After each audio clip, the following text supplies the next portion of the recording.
sun, cross the Yukon, open a cold one. Today we're talking Alaska. This is 15 Beers on Tuesday afternoon with your host, Kevin Sharp.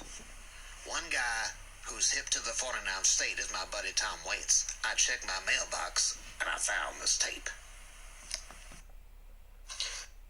Hey Bob, it's Tom.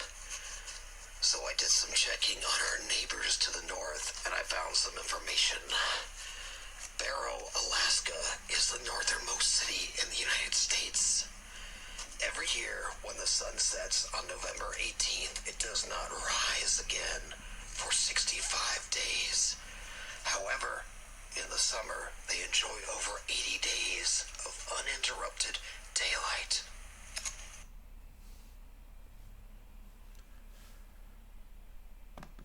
Thanks, Bobby and Tom, for the intro here. Welcome to episode 8 of 15 Beers on Tuesday afternoon. Cheers, everyone. We're going back to the Labatt Blue Light. That one seemed... I didn't fall asleep on the couch that week, so we'll stick with those.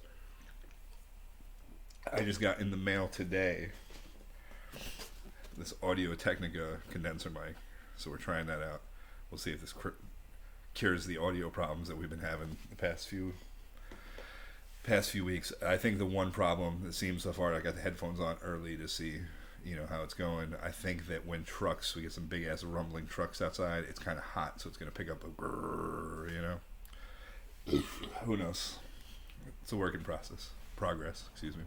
Alright, so 2017, me and my friend Mal in the band Red Necromancer had the opportunity to go up to Alaska for a 3-week tour, and it was fucking awesome. A lot of weirdos up there, very strange place. Very not like any place I've ever been.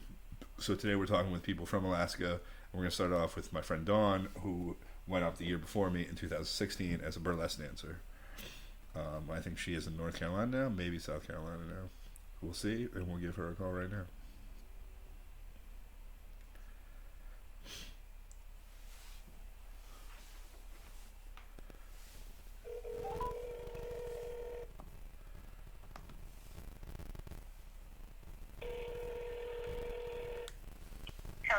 Hey, what's up? Hey, how are you? Pretty good. How you doing?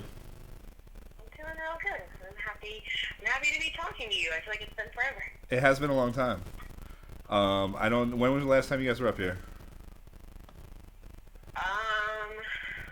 It was probably like last fall, right? When was the last time you think we were in New York, Bob? I think probably it was sometime in the fall. I want to say like September-ish. November? Yeah, we came with the full band in November. Yes. Right. Okay. Right on. Cool. That was the last big show at the Anchor, I think Brandy said. Okay. No, I mean we played there in January. In the Corona times. I thought that you guys played at. Did you play there after your Keegan Ale show? Yes, because the Keegan and Ale show was in September when we did the record release. Okay, and gotcha. We had pretty much no one from our actual band. We had a bunch of friends stand in on that one. And then we came again in November with our actual band. Okay, right on. And that was at the Anchor. Okay, cool. Where are you guys right now? Are you in North Carolina or are you down in South Carolina?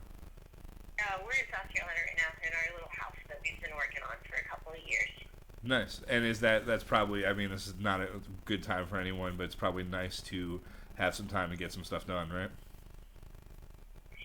Yeah, definitely. We've been doing a lot of house projects and stuff, which has been cool. Unpacking things, a couple years later, we're still finding boxes to unpack. I opened a tote the other day that was full of band t-shirts. All right. Shit. Were you guys supposed to be on the road? Did you have to cancel a lot of stuff because of this? Yeah, so we were actually out on tour when everything started to shut down in March. That was its own interesting experience. We didn't really expect, I guess so many of us, we really didn't expect this to be what it's become. Yeah. So we had a duo tour. We were going out to Tulsa, and we made it out there, and then the world just fell apart. And we played an online show. We played to a nearly empty bar, and then we left, and Tulsa basically shut down after that, and we just came straight home. So we ended that tour early, and then we had another full band tour planned for here in Yeah, because yeah, yeah. what are you gonna do? Absolutely. Have you guys been writing a lot during this? I'm sorry, man. We've got bad weather, and you cut out. What did you say? I said, have you guys been writing a lot during this? Yes, yes. Lots of writing, lots of playing around with the instruments and stuff. Bob has basically gotten the next album almost fully written. Oh wow, So now nice. it's just everybody learning their pieces and parts and us getting to a place where we can record it. Yeah, yeah, yeah. That's like I'm trying to figure out some like at home recording, so I can like send some drum beats to some friends that are just sitting around and want something to play some guitar over. You know. Yes, we've been working on that same thing. So um, every money that we can get or make, we've been pumping into microphones and good speakers and good equipment, so we can at least do some home recording and help the live stream sound a little better. Yeah. It's hard to go from like I get this really good sound guy. Sometimes it's like makes it just sound perfect, exactly the way you want it to, and now you're just pumping it through a computer speaker. Like please Yeah. at least feel my heart. I don't know. Yeah, absolutely. I feel like by the time everything's ready to open, we'll all be experts at the live streams. And then it's going to be worthless because everyone's going to actually go to shows because they haven't been able to for so long. Yes, and one more thing to add to the musician's resume. Like now, I'm also my own sound guy and videographer and live stream PR operator. There you go. Were you guys able to get like unemployment, or you're not? Neither of you are working at all, right? So I've been working for a janitorial company, which has not. That was deemed an essential business because we clean up after everybody. Yeah. So I've been working the whole time through. Oh dear. Bob's a mechanic, so his job shut down pretty much immediately, and it was a pretty small shop, so they're Yeah. not going to be able to reopen after this. Oh, that sucks. And after not some, a little heartache and waiting and whatever, his unemployment did end up finally going through. So Okay, it's nice. been a real helpful blessing to us right now. Yeah, I feel like the unemployment websites have just been crazy. Like I know people that have been trying to get through on phone lines for 6 weeks, and it just Yes, seems and I like think because his job shut down so immediately, he kind of slipped in before it got Okay, that's super nice. overwhelmed.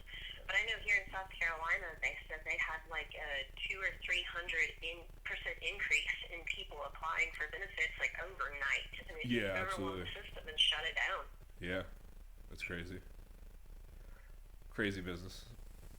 So to talk about happier times, I was in Alaska in Right. 2017. You were there in 2016, right? The year before. And you and Wendy drove from where? So we started in North Carolina, and then we drove out to Missouri and saw the Brinks for a little bit, 'cause, Okay. like you do. And then we rode on to Montana, saw some friends and family out there, and then we cut up kind of through the Dakotas and went into Canada that way, across Canada, back into Alaska and the United States. And that, yeah, it was a long, strange trip, but probably one of the best journeys I've ever undertaken. We had no idea what we were getting ourselves into. Like, we thought we had an idea. We're like, Yeah. it's going to be fine. And it was, because we're very strong and tenacious. But there was definitely a moment during the trip where it was like, we did not prepare properly. In what sense? Like, what do you think you could have used that you didn't have? We had tried to be really good about calculating like our gas and our money, and that we were going to have all this down to a T, and like that almost never works out. Yeah. But the major thing that we didn't do, which is the worst, is that we never got Canadian money for our American dollars. Oh, We never went to shit. the Yeah, bank. yeah, Like, yeah, hey, we're yeah. going to need some Canadian tender.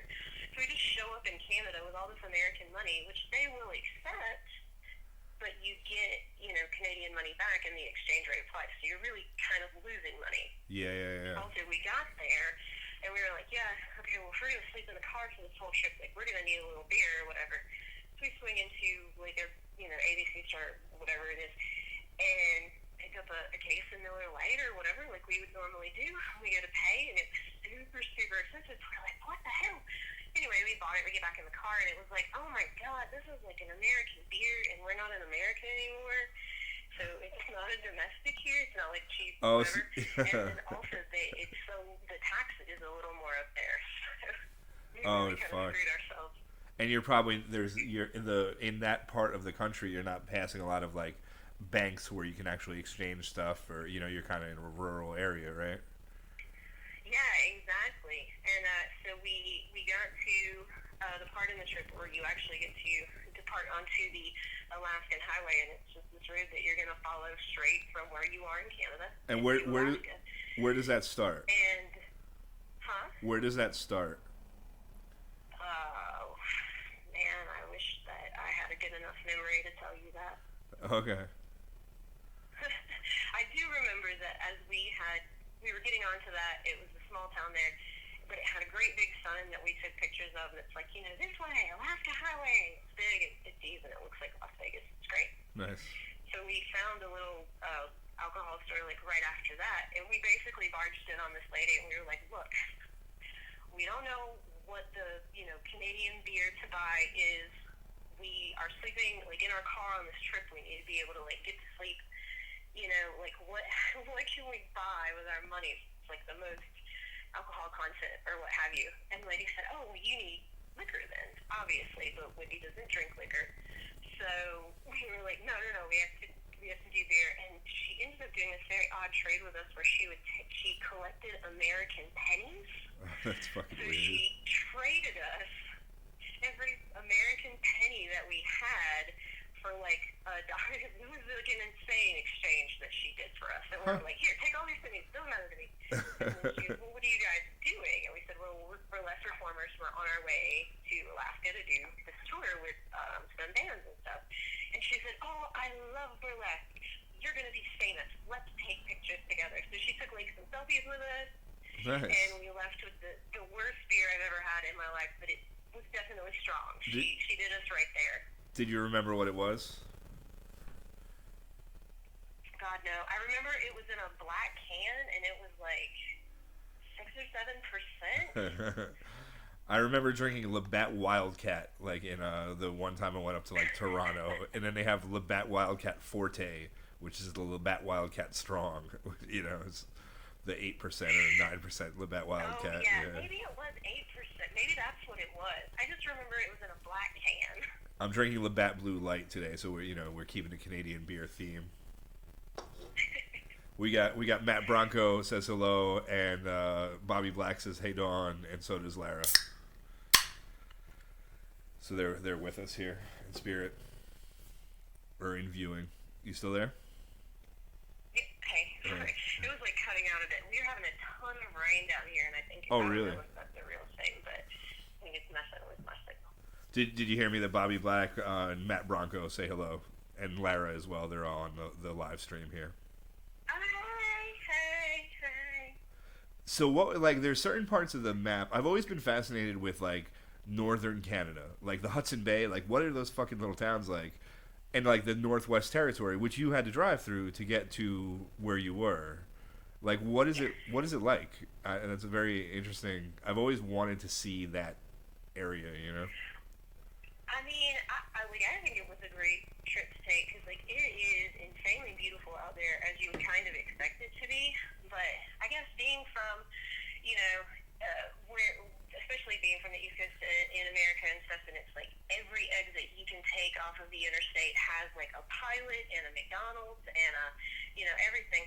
So we get up there and we get rolling, especially through some of those parts, and it was like there's only a town every 60 kilometers or whatever. So make sure you have enough gas to get there because otherwise you're screwed, man. Yeah. And not always when you and I are both vegetarian. So not, we can't just roll into town and be like, okay, well, I'll get a burger from the gas station or whatever. Were you both vegetarians? Huh? Were you both vegetarians on that trip, or are you still? Yes. Oh wow. We were on that trip, and we are still. Okay. And so generally what we would end up doing is, like, every town would have a, restaurant / hotel / whatever else that it could be. And we would stop there, and we would get, like, eggs and vegetables and potatoes and whatever, and you'd eat half, and you put the other half in the box, and, like, that was your lunch. Okay. Because, once again, like, we didn't pack enough food for this trip. We didn't think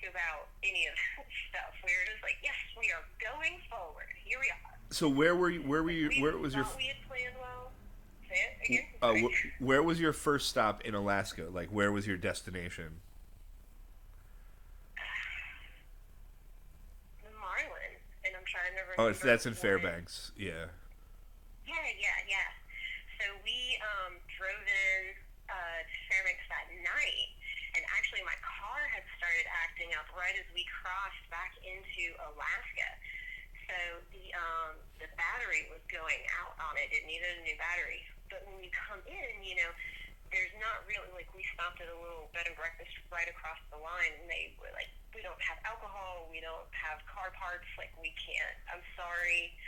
But they helped us check the battery, and they're like, if you don't turn the car off, you can probably make it all the way there.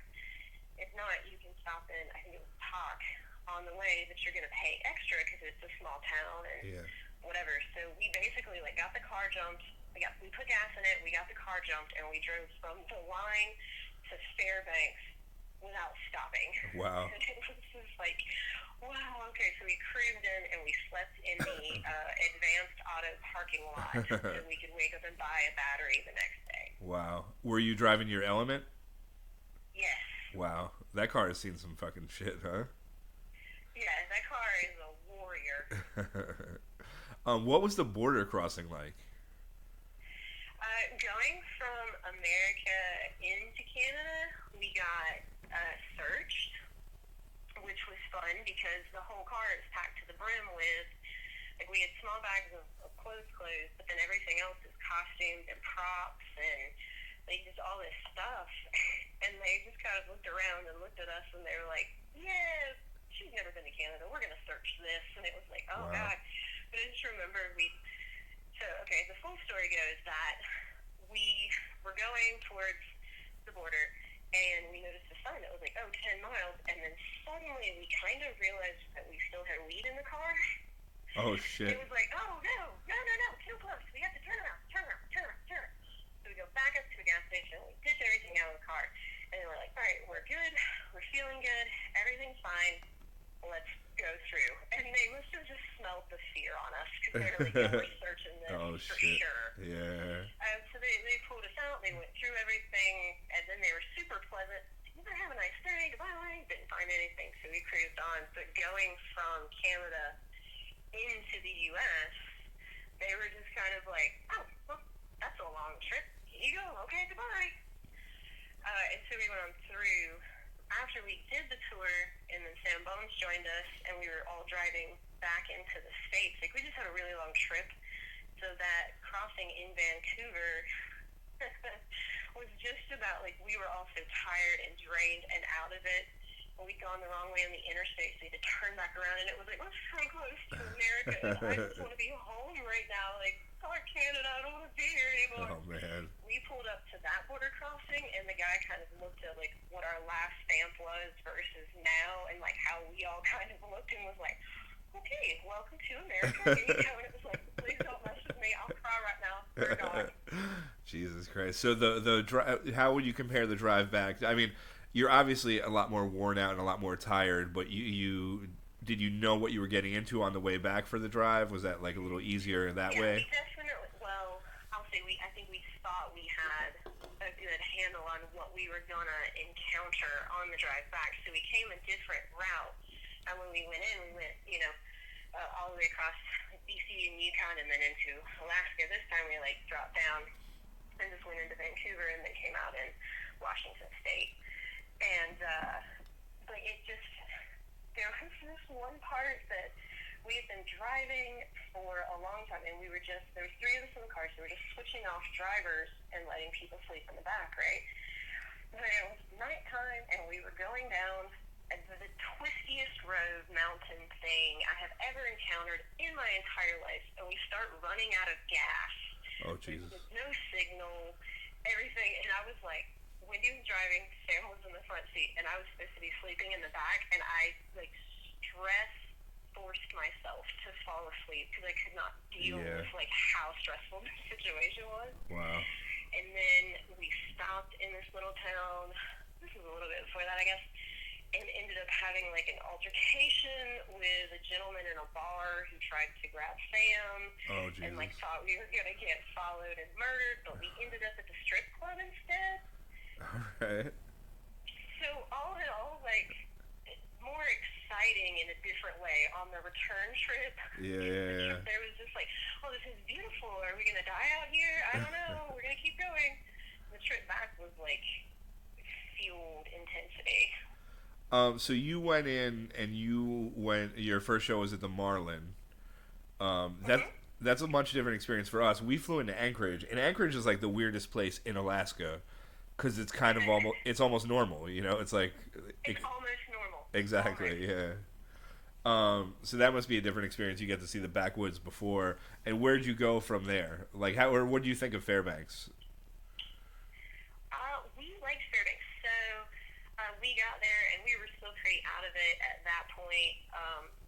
Like I remember, this was like on our way to Fairbanks.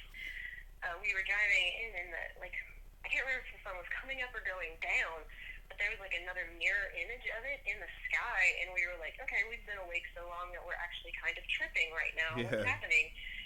So once we got to the Marlin and we're telling people that story, they're like, oh, you guys probably saw the light. Oh wow. Wait, what? We got to see the Northern Lights, but we didn't even. We were so tired, we didn't even appreciate it. We were just like, yeah, haha, mushrooms, whatever. So we get to the Marlin, and we're seeing our friends. It was Sam Bones and Call Me Bronco. So we Yeah. were catching up with all of them there, and everybody's like, oh, I love you, and seeing friends, blah blah blah. And the bartender was saying like something about smoking is on the back patio, weed Yeah. or cigarettes, and we kind of laughed because we were like, oh, she's obviously kidding, and then quickly found out that Alaska had just legalized marijuana, Yeah, so yeah. they didn't have a system set up for selling it yet. You could like trade for it, or you could get it from one, you could possess it, like all of that was Oh, fine. wow. And it was like, Uh-huh. okay, this is a good trip. I like this trip. That's what we were there. Our friend Johnny Lungs, who's going to be on the show later, we were staying with him in Fairbanks, and he brought us to this party where it's like it kind of like it seemed like almost like a hippie-ish party or whatever, but the one of the girls there has a master's degree in botany. I guess the Fairbanks University has a really good botany program. So it's like someone that has a master's degree in botany and a 24-hour grow cycle for however many months. Like there was just like jars of weed that would be worth $10,000 in New York State just lying on the ground as if they were garbage. It's like it's pretty preposterous. That's awesome. Yeah, it was a strange experience. The other thing I remember about the Marlin was the ladies' bathroom is like an open room with two toilets. Okay. And that is like there's no partition between them or anything. You're just Somewhere in hanging one out. of my old cell phones floating around is a picture of me and Wendy. It's like, well, I gotta pee and you gotta pee, so we're gonna take this selfie while we hold hands and pee at the same time. 'Cause They were this is gonna facing each happen other, or again. they're like next to each other. They were next to each Oh, other. okay. Well, that's better than facing. Yes, absolutely. And so there also wasn't a place for us to change other than the bathroom. So we Yeah. just had like a tote with our name on it in the bathroom, kind of between the toilets. Like, don't mess with this stuff. It's for us. And there was a lot of like, it's a bar, so women have to use the bathroom. And it was like, oh, just come in, honey. Like, I'm just taping myself into this costume. Like, don't worry about it. We got it. Oh, so you would just they weren't locking the door. You could just get in there for it. All right, that's good. Yeah, because I mean, it could take us a minute to change. I can't just like walk in and out of the only bathroom Yeah. there is. I was just picturing you trying to get in there to get change and not being able to get in because some woman's taking a shit. That was also a thing because we're trying to stagger it, and I think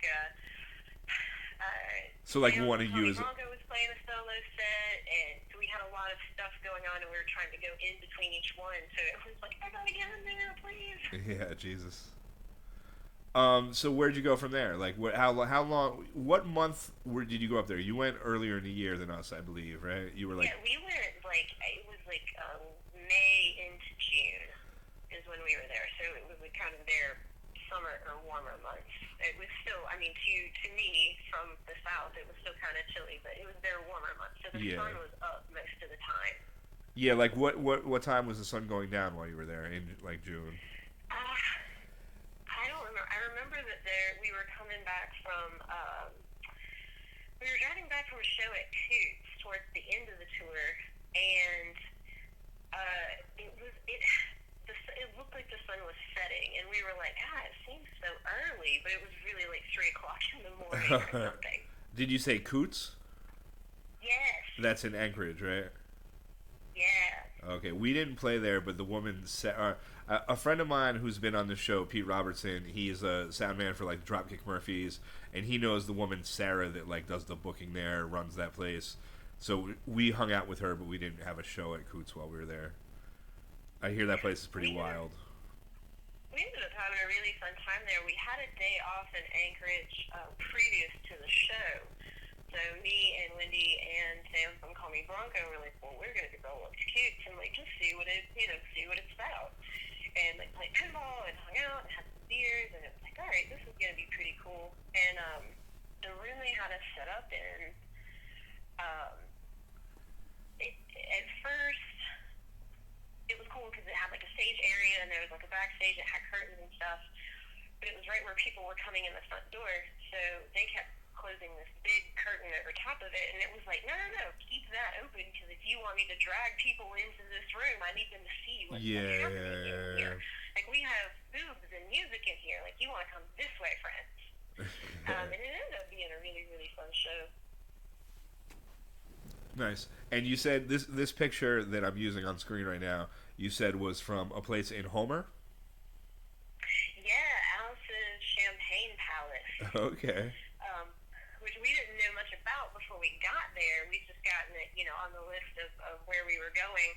And it was like, oh, Alice's Champagne Palace. Like, yes, this sounds like where I need to be. And it's really more like a nice restaurant than like what I was expecting in my head. Yeah. But we still had a great, great time. There's another picture from that set that I wish I could have found and sent to you, where I'm absolutely standing on top of someone's table in that same dance while they still have plates and drinks and stuff on it. So, I mean, it was wild enough. They let us do pretty much whatever we wanted. And then we closed out the show there, and there was another bar across the street called Characters. Yes. And it was like an after-hours bar, what have you. So we all piled into Characters, and like before you can turn around, like Sam from Call Me Broncos up front playing songs on a guitar he got from somebody. Like it was a madhouse. It's super, super fun. So did Call Me Bronco play at the Alice's Champagne Lounge? Yeah. Okay. Yes. So all the shows you did also with Sam Bones and Call Me Bronco.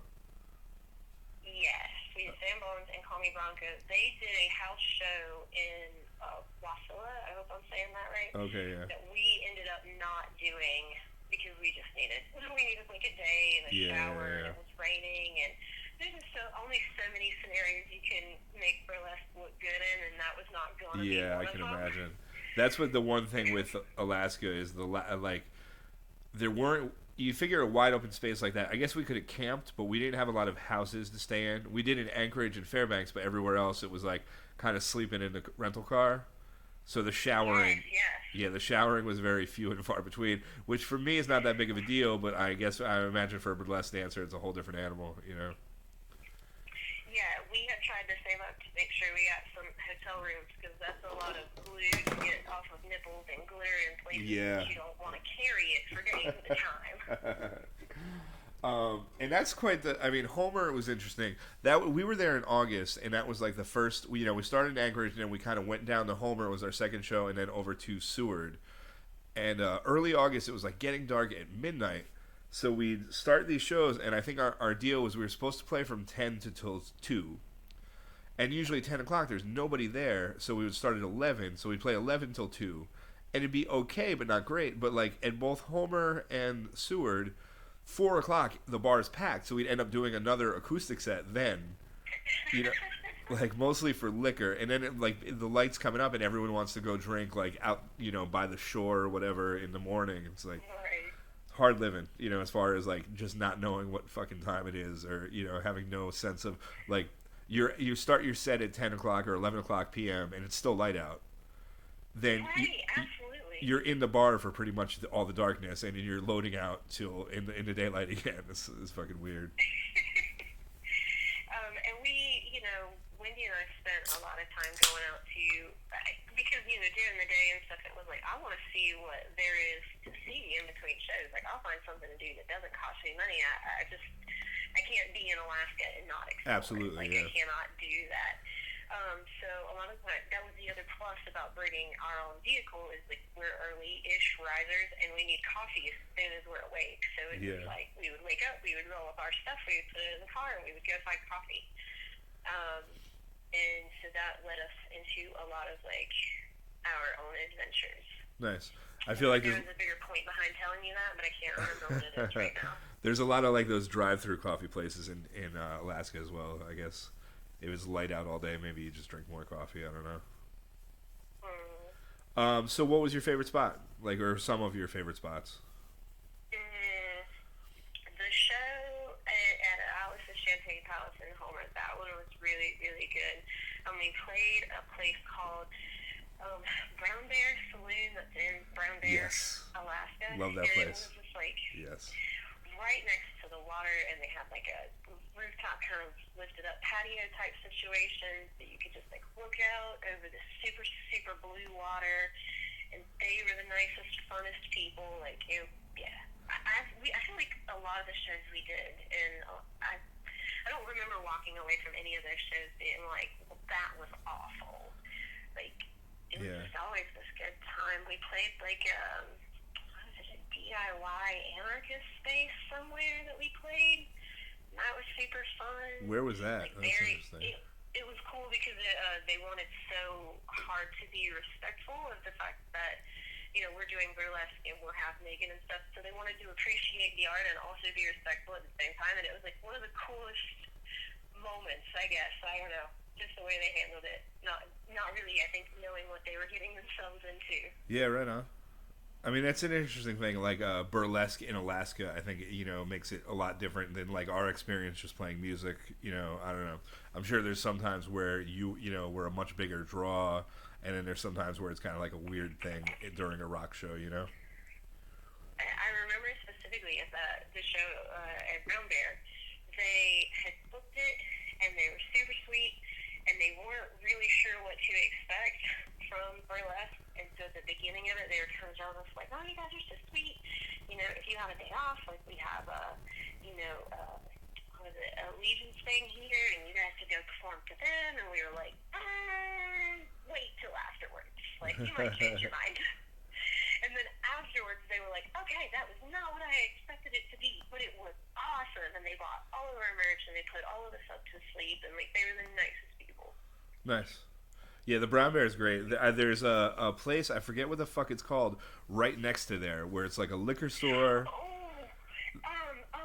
my god, if you hadn't asked me, I could have told you, because it's the coolest lady in the whole world. Yeah, she has an old lady who has a picture or like an article about her outrunning a fucking bear when she was younger, right? She outran a bear. A fucking bear, yeah. It's fucking amazing. I forget what that place is called. It's that same lady still runs the store, and she still dresses like she's cool as fuck because she is. And she, Wendy and I went over there, and of course we had to meet her. And she gave us some matchbooks that had her, picture on it. And then she showed us these rose panties that she had for sale. So they turn into panties, but they look like a little rose, And she's like, "You're beautiful, ladies. You need these. They'll change your lives." And I was like, "You're probably right, girl." We had a day where I think we had the day off, so me, Mal, and Lauren went swimming, and then as we're pulling out, like not far from there, and as we're pulling out, we see Boot and some lady hitchhiking. So we pick them up, and he's like, "Well, let's just turn around and go back." There must have been an accident going back towards Anchorage. So he's like, "Let's go back to the Brown Bear for a beer and let the traffic whatever." So this is like 2:00 in the afternoon, and no, I think we were playing. Actually, we had a show at fucking the place that Boot used to book in Anchorage. I can't remember the name. Vans Dive Bar. So 1:00 we go back to 1 or 2:00 in the afternoon. We go back to the Brown Bear. We sit at that picnic table outside. We have acoustic guitar, and just pass it around. Like I play a song, Boot plays a song. Blah blah blah. People started buying us pictures. It was like me, Lauren, Mal. We just do one. Just pass it around. We ended up being there till 7:30. Boot drove back. I don't know how like we're like you live here. You're familiar with the fucking DUI laws more than us. Our People from Alaska are a whole different breed. Yeah. It's like a different thing. our show at fucking Vans that night was a disaster. Like me and Mal were fucking terrible. It was, I don't know. I think Lauren held it together. I think she's more of a drinker than us, I guess. I don't know, we're softies, but.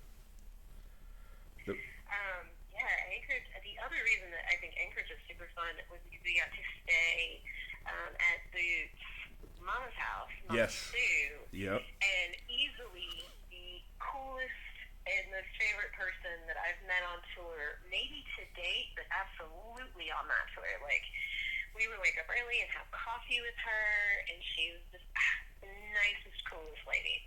Yeah, she was great.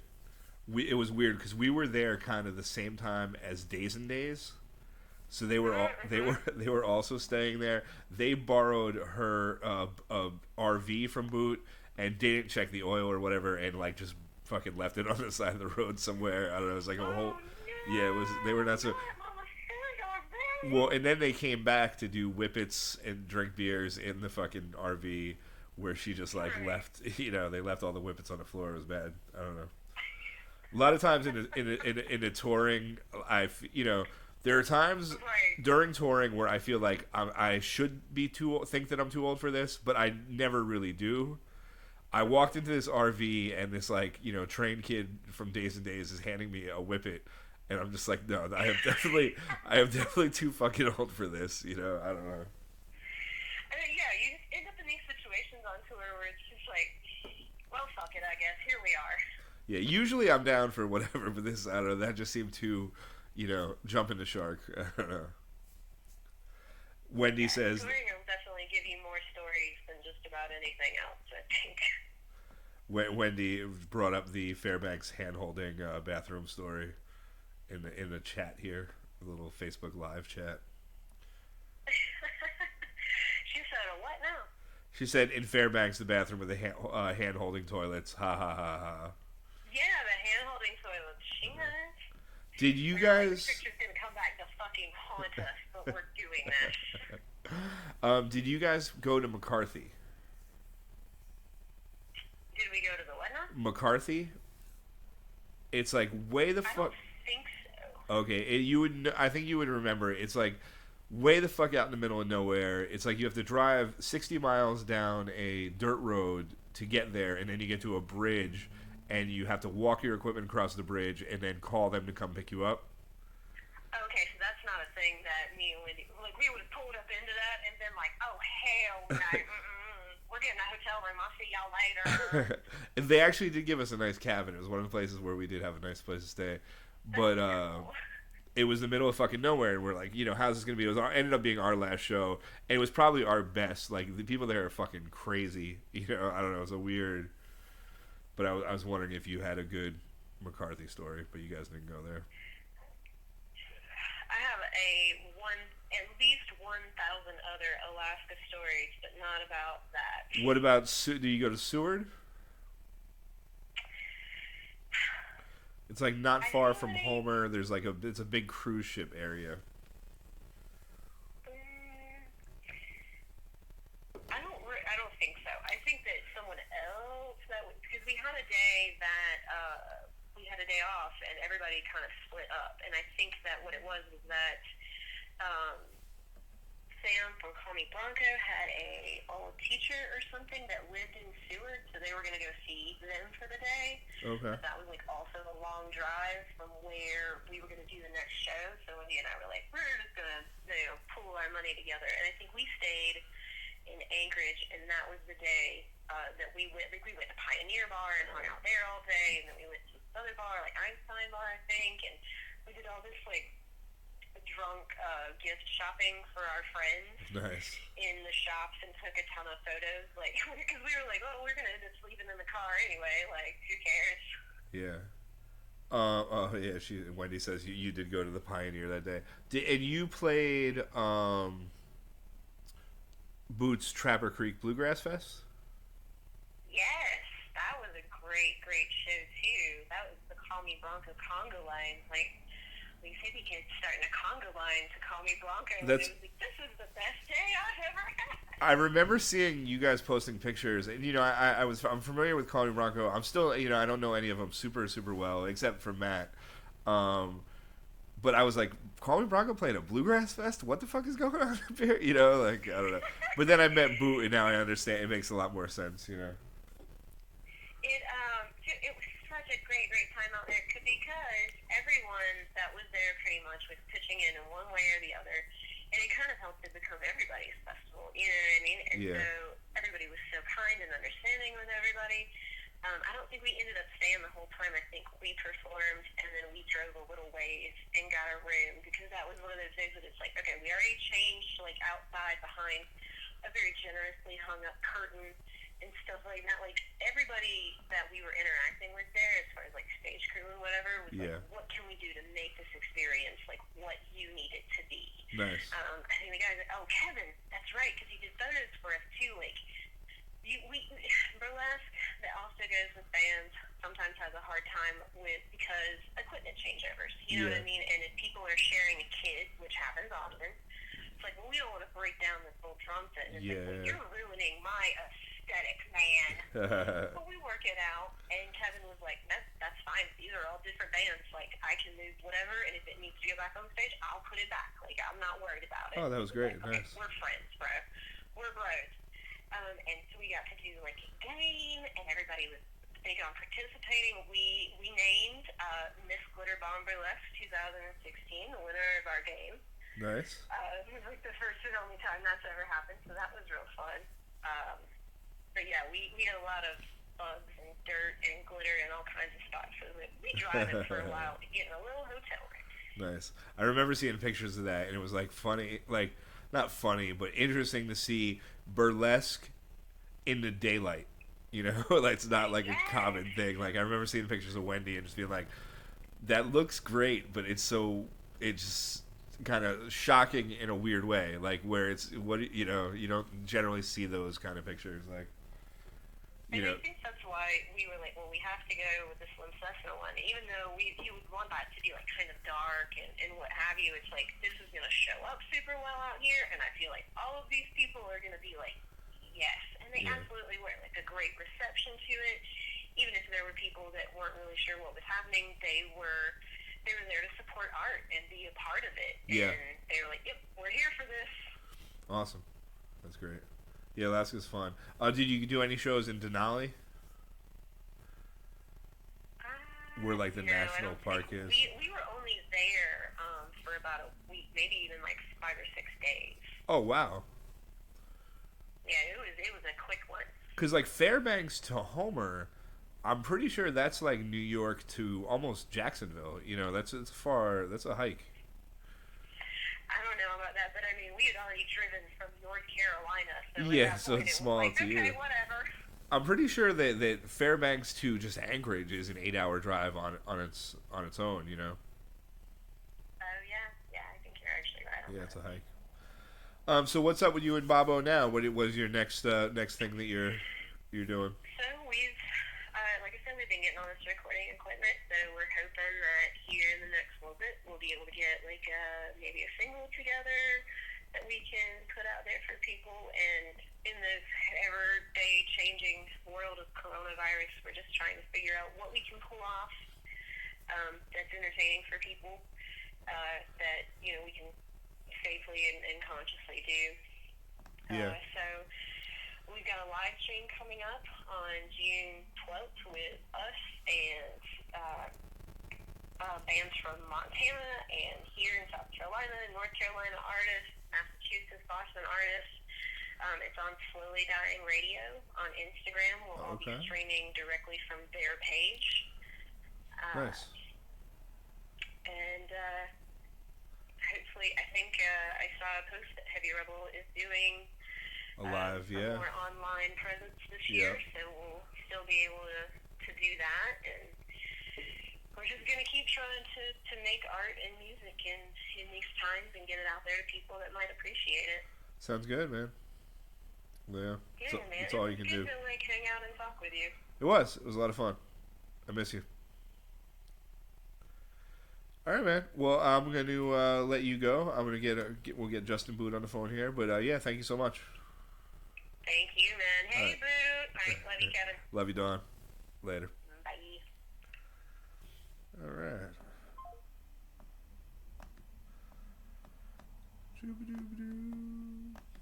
All right, we have Dawn Williams from the Bob Fleming and the Cambria Iron Company. That was a fun one, talking about Alaska. Now we're gonna get a real bona fide Alaskan weirdo on the phone. I've been worried about this time change shit the whole fucking time. You know, I think it's 5 hours. Boot said it was 5 hours difference, but now it's like maybe 6 hours difference. I don't know. But now he's telling me, oh, it's already 12:30 there at 4:30, so that would make it. I don't know. I think he's out of his fucking mind. But we're gonna play one of his songs from the goddamn Ranch Hand Band. A lot of these Alaska bands don't necessarily have stuff on Spotify or Bandcamp. They like the Reverb Nation up there for some reason. So we're gonna play a song from the YouTube videos. Sometimes I fuck up with the YouTube videos, so the sound gets all weird, and I didn't want to do that with it since I just got this mic today. So we're going to try to do this. We'll see if this works.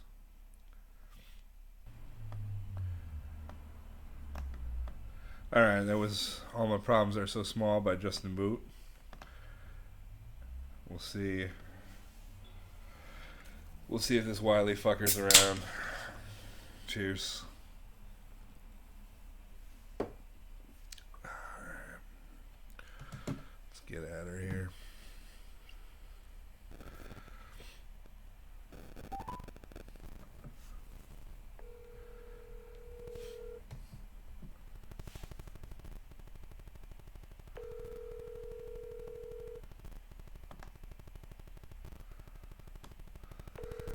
Uh-oh. This is our first Alaskan fiasco here.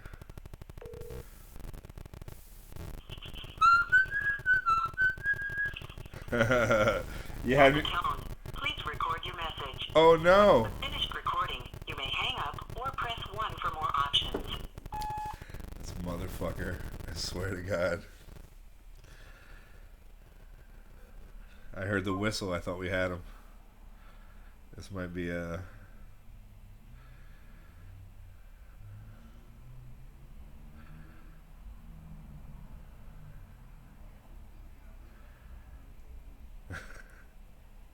This might be the Alaskans are a bunch of fucking shifty flakes episode. Who knows?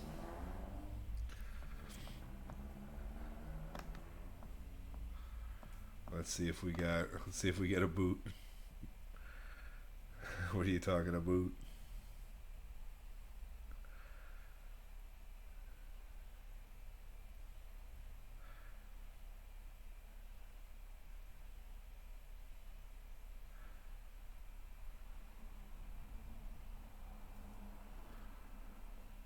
This might be the second. We did this. This happened with Emily, where we had to take our.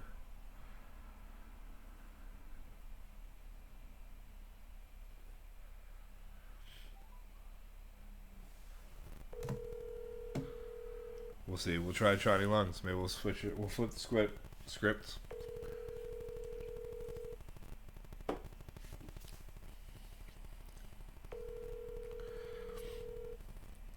Or I'll just sit here and drink. I don't give a shit, you know.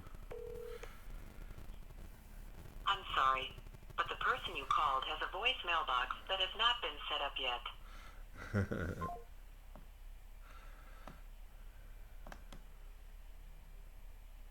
What's up, Paul Heath? I think you tuned into the Alaskans not answering the phone hour here. Let's try. We'll try Justin Boot again. Oh, see, now everyone's gonna watch.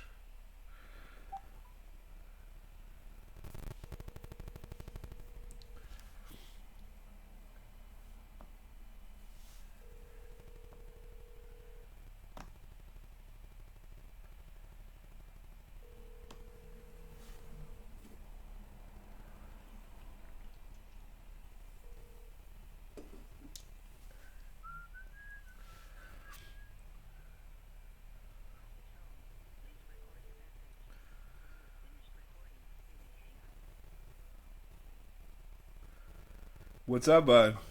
What's happening, Kevin? You had me a little worried there, pal. Why were you worried?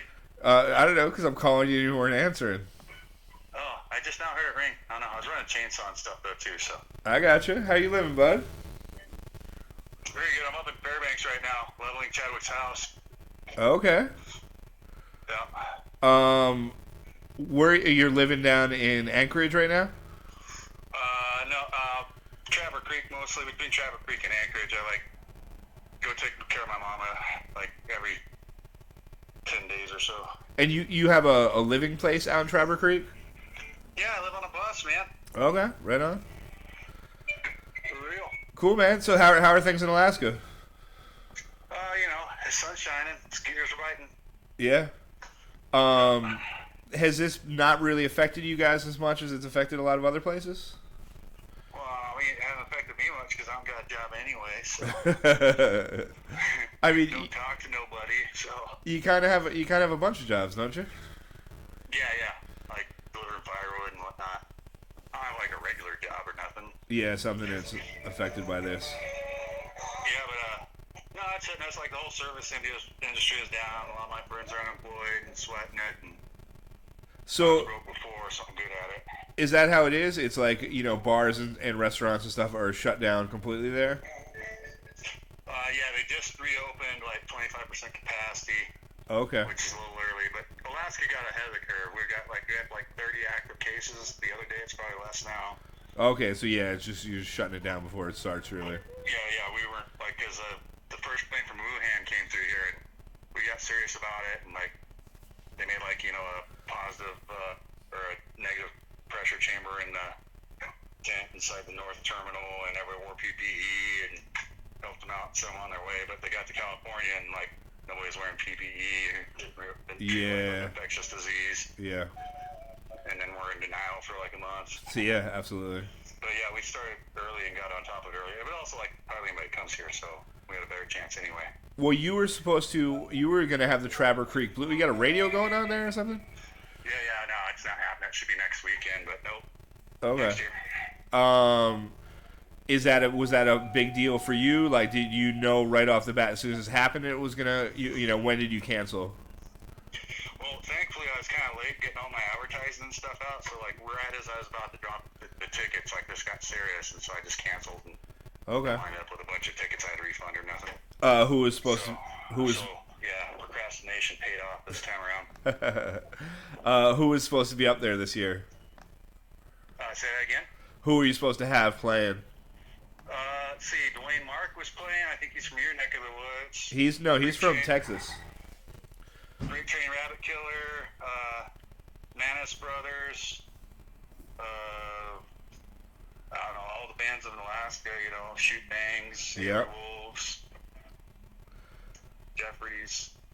There's like 45 bands. Yeah, right on. And so what have you been doing? Have you been doing shit with music during this? I played a couple live streams. Like me and Donnie were actually on tour right before it popped off. We got back up here like February 15th, so we snuck in a tour right before everything got shut down. Up in Alaska, like in Alaska. We went down. We played Colorado, New Mexico, Kansas, Missouri, Tennessee. Nice. Okay. Yeah. Are you gonna go to Muddy Roots this year? Probably not. I think they could probably get out with another flare up from opening up too early down in the south, so I'm gonna avoid it. Yeah, right on. Yeah, I don't think it's responsible. I understand that. You did Muddy Roots Europe last year, right? Yep. Yeah, I played Muddy Roots Europe. That was a blast. How was that? Yeah, it was fun. It was pretty good. I was like in and out in a couple days. Like my plane broke. They had to fly out a new plane first to fly out on, so it's like a day late. Missed my set, but they let me play the next day. What was that flight like? Would you fly from like Alaska to Eastern? Anchorage to Frankfurt. Oh, straight? Yeah, over the pole, man. Jesus Christ! Oh, that's fucking nutty. Yeah. Did you get to like see shit? Like, was it daylight, nighttime? Was it? Yeah, it was daylight most of the time because it was in the summer. It's like June 21st, so it was pretty bright the whole time going over the pole. You could see all the water where there should be ice. Yeah, I mean that's terrible, but that must is a part of the world that most people don't get to ever see. You know. Yep. Right on. Cool. How's New York, man? New York's all right. I mean, for me, I've gotten busier. You know, I'm delivering for like a local bar now. So I'm working that. I run a little dog walking service. I quit running the restaurant about a year and a half ago, and I've been kind of like just doing odd job stuff. So now I'm working more than I was before. You know. Right on. Yeah. That's good. But here it's like like everything's shut down when it isn't. Like a lot of the restaurants are doing to go. They're doing to go booze. You know, it's a lot of hanging out with people outside. You know. Lara just bought a new house, so I've been, you know, we go hang out in her backyard, but I haven't really been in it very much, you know. Okay. Yeah, you know. I was just talking to Dawn about the Brown Bear Saloon. I had a lot. Right on. I remember our pass the guitar around day there was fucking kind of a awesome day. Yeah. Yeah. So, and like, the Marlin closed down. Oh shit. Yeah, no more Marlin. Oh no. Yeah, so. So do you think that's gonna affect like Alaskan live music a lot? No, because, like, we take care of ourselves anyway. I mean, So you we'll just- find a different place to go to. Gotcha. And when do you think that's gonna be for you guys up there? Like, cause for I don't know. yeah. Like, I doubt, like, in reality, I doubt we're playing shows again until next spring. Oh wow, you think that long up there? Wow. Well, I mean, because everybody's like half capacity and I can't afford to have a band, you know? Yeah, right on. So until it's like going full tilt, like, there's not going to be a whole lot of live music shows. Yeah. It's kind of like interesting. Like definitely here, a lot of places aren't going to be able to pay rents, you know, at quarter capacity or you know that kind of thing. So. Yeah. Yeah. Poor people. Have you been writing a lot during this, or are you just working on outdoor labor Yeah. stuff? The last song I wrote was "Someone Kick Me in the Ass Till My Head Comes Out." Someone kicked me in the ass till my head comes out. Yeah, someone should kick me in the ass till my head comes out. Take off for my own good out down. Maybe then I can see what life's about. You would kick me in the ass till my head comes out. All right, I'm digging Never it. do have a truck to run. When I lay down in my bed, I'm the only one. I never catch a moose when something's found. I let you believe I'm doing it. Something like that. I dig it, man. I dig it. How come you Alaskan mans don't put stuff on Bandcamp or Spotify? I I feel don't know. Does that shit pay? Bandcamp does. I think Bandcamp is the best money ratio you're gonna get necessarily. They Yeah, give. I don't know. We do sometimes. I feel like it's hard to track down your music. Yeah, Alaska's always behind the times, man. We're still using Reverb Nation. Yeah, I saw that. Yeah, I clicked on the button where I was trying to download it. That's where I played All My Problems from right beforehand. But yeah, Yeah, that's a good tune. Everybody loves that song. yeah, it's a good one.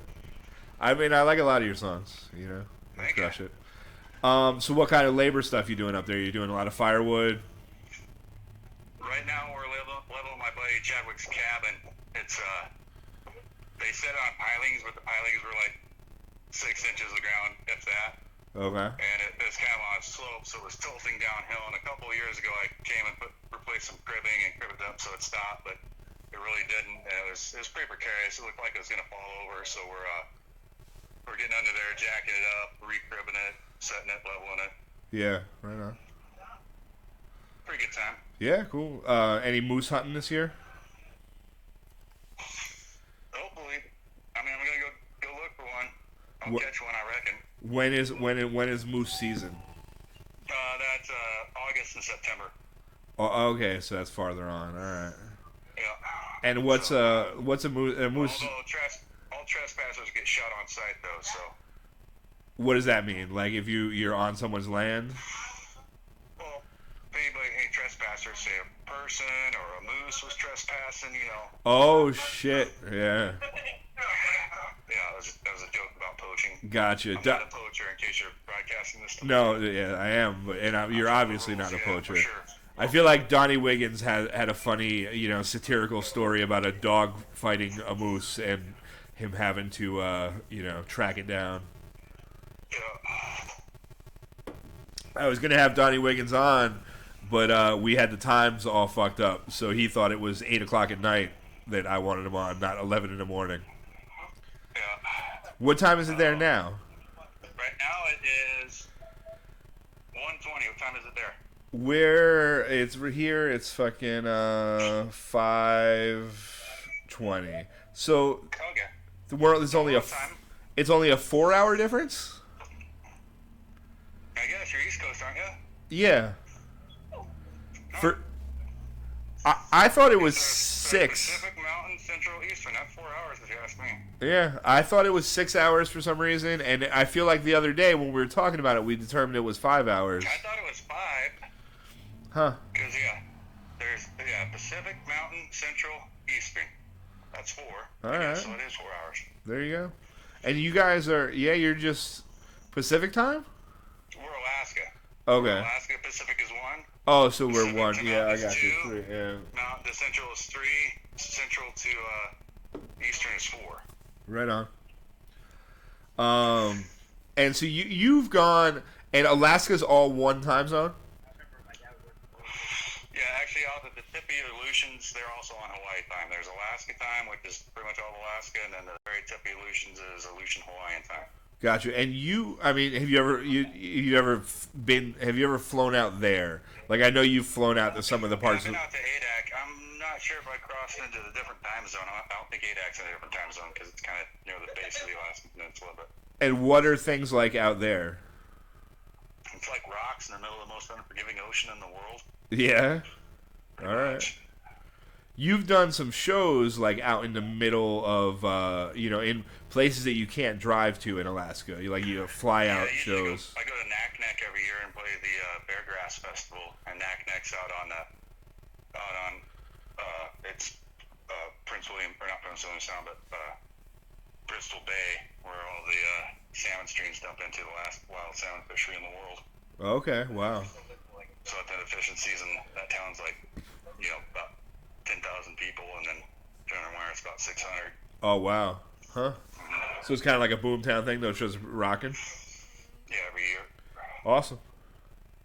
Have you been to Barrow? Oh yeah. What's that? They're surveying on the North Slope for the oil companies.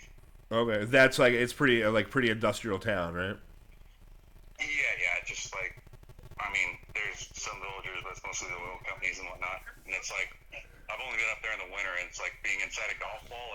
Everything's just white all the time. Yeah. Oh, you've been up there in the winter. Yeah, that's when you go work up there is in the winter when everything's frozen. It's the only time you can get around.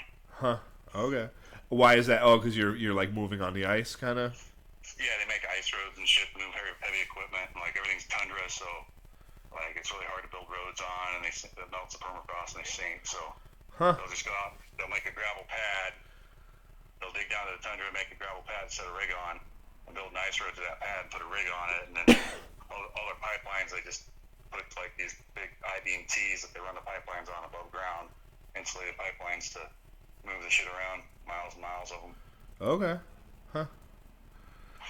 So they move the drill rigs out there in the winter and drill the oil wells, and once they get them pumping, they hook them up to the lines and take the drill away. It's like a whole fucking crazy world, man. Yeah. Like 80 below, what's the temperature in Barrow? It's got to be fucking insane in that time of year, They right? stopped work at 60 below, but there's like all kinds of mornings. I was like, hey, how cold is it out there, boss? And you'd be like, 59 below. Oh, they stop at 60? Why is that? Is it like more dangerous? All the machine, it's more dangerous, and all machinery starts breaking. Like, steel gets brittle when it gets cold like that. Huh. So. Yeah, that's fucking wild, man. We Yeah, met. it's cool. Like at 40 below, like the VSMs where they lay the pipes, those big metal T's. Yeah. We got to lay pipelines to make marks on where we're gonna set the pipe, and you put your instrument on there, and you freeze the corners down when you get it set so it doesn't move. Yeah. And when you pour water on the the steel at 40 below. It sizzles and pops, so it's like eggs frying. It freezes so fast. Oh, Jesus Christ. Wow. That's a video to fucking make right there. Yeah, so. What? Whatever, like, I'll be standing up on the tracks at Nodwell, like 4 feet off the snow at fucking 40, 50 below, fucking still pissing this hole in the snow. It just doesn't freeze on the way down. No, it doesn't. All right. That's good to know. What? You end up with an Arctic dilemma. And what is that? 6 inches of clothes, 4 inches of dick. Happens all the time. It warms you up for a little while, right? What's your favorite Jewel song? Jewel? Yeah. What?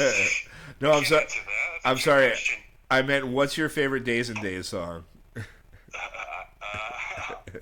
one doesn't work either. It does not compute. Who, what, when, where?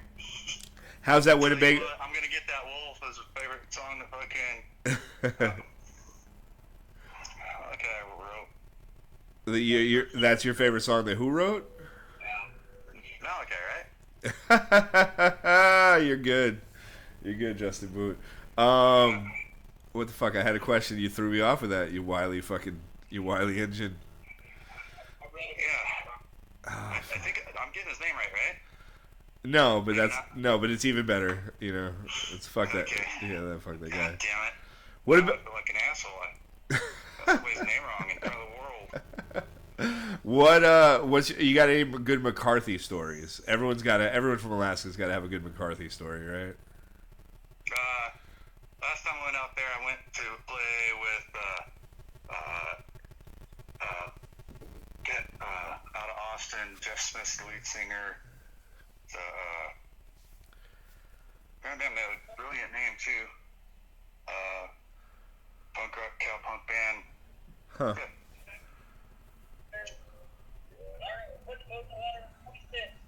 Yep, nope. My brain ain't gonna let me have it today, goddamn it. All right. Yeah, I went out with them. I drove that motorhome that I loaned the Days and Days. Yeah. And that road's got some heaves. Like, I got the front end off that Yes. fucker off the ground a couple times. Surprised I made it, but it did. And then a couple weeks later, time chain skipped, so I replaced the timing set on it Days and Days, and then, you know, the end of that story. Is that the end of that RV? Is it never ran again? Yeah, it's no longer a mobile home. It's just a home. Yeah. Okay. It is still in front of your mom's house? No, it's out of my place in Trapper Creek. Oh, okay, right on. Yeah. And what's Out there. the The Hickoids, that's who I was playing with, the Hickoids. the Hickoids? Okay, right on. I've never been. We drove together, you and Lauren, and me and Mal behind you, up from Anchorage to Denali. I've never really been to Trapper Creek. What's that area like? It's in the north end of the Susitna Valley, so it's kind of flat, and the mountains are curving up on either side of it. It's got Denali on one side, and Jalpena Mountains on the other. Okay. And my place is like, there's a couple creeks running through. Lots of spruce and birch trees. All spruce trees are dead because of spruce beetles. Cute girl stops by every once in a while. What stops by once in a while? Say again? What stops by once in a while? Cute girls stop by every once in a while. Oh, there you go. All right, nice. Was there was a like open mic thing you were trying to bring us to when we were on our way to Denali? What's up with that? Vans?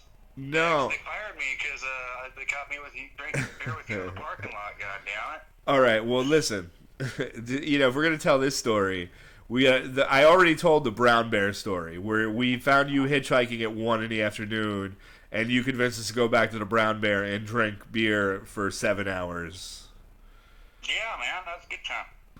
But then you can't expect us to drink for 7 hours and then not drink in the parking lot of Vans afterwards. I didn't expect you not to. I expected not to get busted for it because I worked there. Yeah. I mean, was there a snitch, or were we were just too conspicuous? Is that what it was? No, there was a snitch. The pot shop next door has a camera that saw us, and they snitched on us. Fucking a weed shop. What kind of world is it when you can't trust the drug dealer? That's fucked up, man. You're absolutely right. So, So what's your deal? Do you release like you put out CDs or what do you like? How do you put out your music? Lately I just got like some crap on Reverb Nation. I haven't really made a recording I'm super proud about. I got like a couple albums worth of song, Yeah, but I just like money, time, like getting the guys together to do it. They just want to show up for shows and take their cut. yeah. Fuck. And so, yeah. And I've been trying to DIY it. I got like a little 8-track tape recorder. I thought I could do it with that, but Yeah, just haven't been happy with any of the sound it's been making. So, yeah, I made some videos in St. Louis. If you look at my Boot Spice Yeah. YouTube, I made some with James Jackson and Brandon Sloan down there above the Livery Company. nice. And I'm really happy with those. Those came out really well. Just Yeah. like, sound like the sound I'm looking for at work is just being a guitar. So Anytime I try to play YouTube videos during this, it gives some weird feedback to the Facebook Live. So when I yeah, okay. when I upload this to YouTube, I can put the links to those videos during our conversation, you know? So that'll be that, but I can't really play the videos in between. I'd have to edit them out anyway because I think it might be like copyright or I don't know. It's weird. Yeah, no worries, man. Yeah. Right on. Yeah, so made a couple of those, so it kind of makes me think I want to get a nice little video and mic set up and make a few more. Or get Yeah. some friends that know how to do that. I got a few friends that know how to do that. That's Yeah, been I'm gonna correct and wait for I'm a kind of wait and see guy. Like I just kind of like set out and do something, and I just gotta collect the pieces I need along the way, you know. yeah. Draw the outline and fill it in as I go. So all the things I want are out there. Sooner than enough, we'll collide at the same moment to create an album. Yeah, right on. Cool. Or I mean- die, either one. Or that I mean you're gonna die at some point, definitely. That's for fucking sure. That's Sooner or later, or not, you know, it'll be fine. that's what with this I figured if I was gonna just lose my mind fucking being locked in the house, I would document it with this podcast thing, but then I started getting really busy and doing a lot of work. But now it's fun trying to figure out how to not fuck this up every week, you know? All right. You know, it's been Yeah. I was hoping I could do some recording by myself when I was during lockdown, but yeah, no, I never turned out anything I like. yeah. I mean, have you've tried it? Like with what programs? Actually, I was running. I run my little 4-channel soundboard, and I got an old Sansui tube, stereo receiver amplifier. Yeah, okay. I run my soundboard into that, and then come off of actually the headphone jack into a dual cassette deck, and I split it, and then went into my computer with Audacity at the same time. Okay. Yeah. And you didn't like what you were coming out with? Yeah, I was trying to do it with the 8-track, but the speed was all messed up, so it came out all the wrong speed, and then so I just did it with a regular cassette deck. Actually, the regular cassette deck was all right. I didn't mind that one at all. I think it'll work. I think I need I might do a single mic, a nice single mic rather than a Shure and whatnot, a Shure and pick up on my guitar. Just do a nice single mic, I think. Yeah. I just bought this. I mean, it might be a little more expensive in Alaska, but it's like this Audio Technica AT2020, and that's what I'm using. It's like a condenser mic, so you need phantom power. But if you can do that, it like seems to pick up a pretty solid sound. Just it was like $99. Yeah, I like the sound coming out of that single mic on that YouTube video way better than the setup I was running. So Yeah, I think that's a big part of it. I think it's just the the microphone or whatever that you're using. It's a big part of it.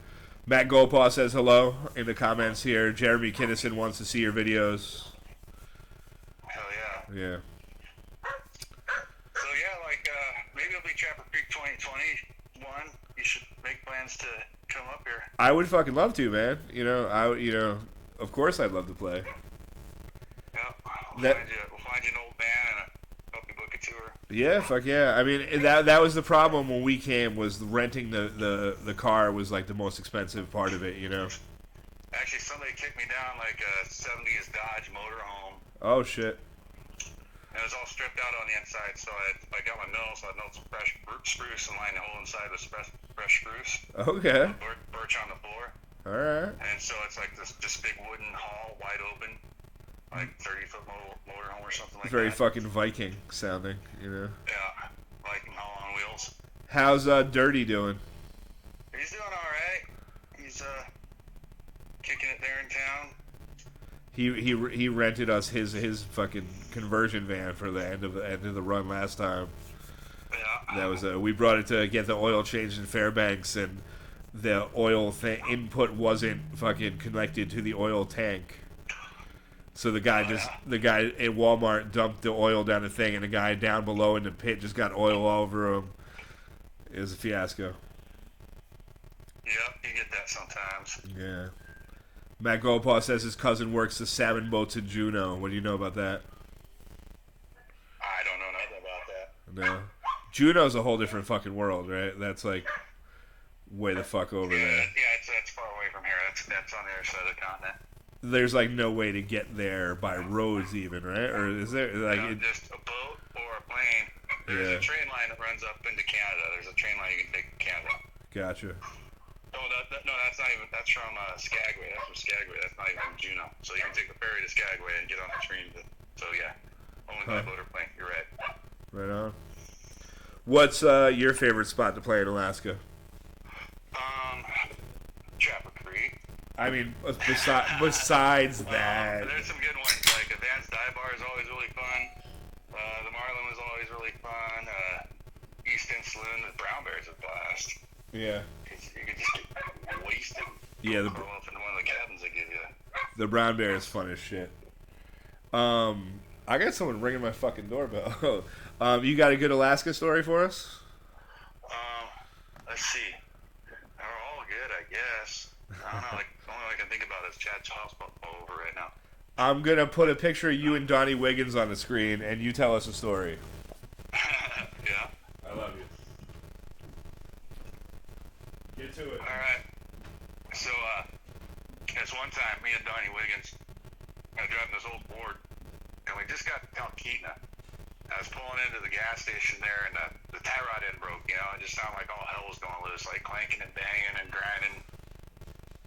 As we're pulling into the gas, which was really lucky, it broke right there because if it broke on the highway, we'd have died. And Donnie was sleeping. He wakes up, he's like, "What's that sound?" I said, "That's the sound of the truck braking." But luckily, the auto parts store was right there. Bought a new tire rod, put it back together, kept on driving. Keep it rolling. Was that a good enough story? No, we need more. I gotta piss. I can't hear you now.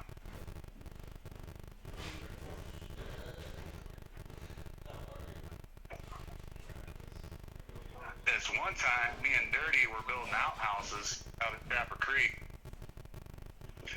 And so we got the barrels dug in the ground, and we hadn't built the outhouse actually yet. And so we just put a couple boards across the barrel. My son had a poop and put him up on there and let him drop a turd. And holy cow, he's like 4, but he was shitting bigger than anybody back in them days. It was like just the largest turd you'd ever seen. So I was kind of proud of him. But anyhow, we got the boxes for the outhouse up, right, you know?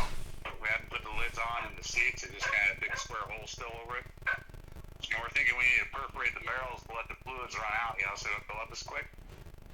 So I got my 30-06 out, you know. The first couple holes was fine because there's nothing now. We just pop, shot a few holes in the bottom, but got one with the turd because like when you shoot the bottom of that barrel, it like pops and like sprayed, you know, turd juice up. And of course, I do it once and get kind of covered in shit mist, and I didn't square the turd though. I didn't hit it actually. And so Dirty's gonna do one. He leans it over there. He kind of steps back, pops one off. And of course, he squares the turd and vaporizes it. And of course, all blows straight back up out the hole. So there's this whole fucking shit mist that just kind of blasts us. All right. And we start screaming, of course, because we're covered in shit mist. Start stripping off our clothes, run for the creek. And, so perforate the barrels before you put them in the bottom of the outhouse, preferably, but definitely perforate the barrels before you shit in them.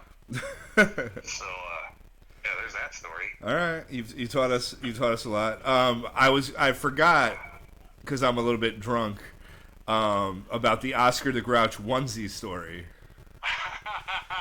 See, there's a fucking story. Because I've heard I've heard versions from different people that were not your version. Okay, so this one time we were playing a show in Fairbanks, Alaska, Alright. and this really cute blonde girl from Hawaii Name. I tell her name. I'm not gonna say it in case she doesn't down with that. But Okay, anyhow, fair enough. this cute girl named I was dancing with her, and she's only up in town for a couple days, so. This is at the Marlin? She gives me her number, so I figure I better call it. So I call it next day morning. I wake up and I called that number for sure. And we made a date for later in the day at the dump. Of course, I was with my friends. As soon as they woke up, they want to go straight to the dump, so we did. Went to the dump and I found an Oscar Grouch onesie. And then we went to the gravel pit and went swimming. And I just swam in my Oscar Grouch onesie. It was hot. It's like 95 degrees up here. It was a hot day in Fairbanks. And so I'm like in a damp onesie, like just walked around, drying off, and went to the liquor store and bought a fancy bottle of beer, like Tres Pistoles or something. Yeah. Went to the dump and sat down on the couch that was sitting there and waited for her to show up. And so she did. I was surprised. Yeah. It's like, hey, you want to go on a date to the dump? Most girls aren't into that. So I'm sitting in my Oscar the Grouch onesie, and we're sitting on the couch talking, and these lesbians show up, and they just fucking dump box loads of fashion right in front of us. So then Mary T picks me out an outfit to wear from the lesbian stash of fashion they just dropped off. And I get changed, and then she takes me to the woods, and we drink that beer, and she makes out with me. And that was how that story went. So your friends saw you leave in a soaking wet Oscar the Grouch onesie, and they saw you come back in some like Murphy Brown like 80s pantsuit kind of combination, right? Pretty much what happened. It's awesome. It's a good one. If every day could be like that, life would be a better place, I know, man. That would be alright. Man, it's great talking to you, Kevin. Yeah, it was nice talking to you too, bud. You got any live streams or anything coming up? No. The other day I played what's that? That Zoom, I guess, is the meeting software. Yeah. Played a Zoom show for the folks that do the Jernigan Social Club for the folks at the old folks home. Oh, that's fucking sweet. Nice. Yeah, that's a good deed. Yeah, fuck yeah. So, Cool, been doing man. that, and I just been bouncing around my place trying to fix my broken trucks and cut some firewood and trying to build a shop. So I got some timbers to mill and Fuck yeah, man. taking care of my mom. I go in and do all her shopping for her to limit her. Yeah, exposure. fuck yeah. Tell her I say hello. I will for sure. Yeah. Cool, man. About it. And yeah, save me a spot on fucking Traverse Creek 2021. All right, and I've got a van in Cookeville, Tennessee. All right. There's a bass amp and an upright bass in it, and half a drum kit. I mean, you probably want that down here, like, so you guys, when you gotta come down, right? You don't want to bring that back to Alaska. Well, I was saying next winter I'm touring. I'll try to make it up there and play a show or two together. Oh, fuck yeah. Well, I If they're mean, allowing that next winter. Maybe we'll see. if you want to come up to the Northeast, definitely get in touch, man. We'll set some shit up for you. Yeah, for sure. Absolutely. I'll come tell my bad jokes up there. Hey, you haven't heard any of my bad jokes yet. Go ahead, bad joke. Let's. Of course, I fucking want to hear a bad joke. So I was in Whitehorse the other day, Okay. and I bellied up to the bar. My barkeep comes over and says, "What do you have?" And I said, "IPA." Barkeep says, "Me too, eh? What do you have?" Yeah. All right. One more of those, and then I'm cutting you off. Have you heard the one about the three-legged dog? He walked in the bar and said, "I'm looking for the man that shot my paw." Boom. Roasted. All right. All right. Love you, bud. All right, you have a goodie. Take care. You too, man. Drink Thanks. well. Thanks for hanging out. Ladies and gentlemen, Justin Boot. Fucking wild, man. I feel like he didn't quite convey his wildness, you know. I mean, a little bit. At the end, I think he started getting a little loose. We'll see. He left me hanging for a little bit. We'll see about Johnny Lungs. We're gonna actually play a song from Johnny Lungs' band, the Shoot Dangs, and then we'll get right back into this, and then we'll give him a call.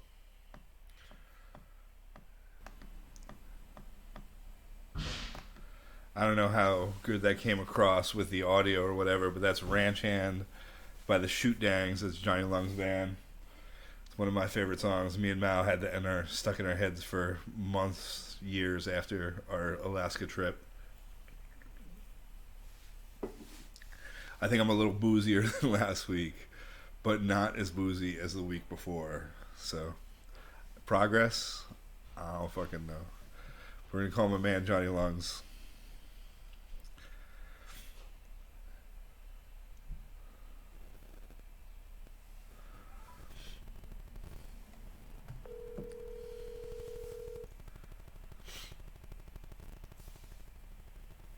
Hello. What's up, bud?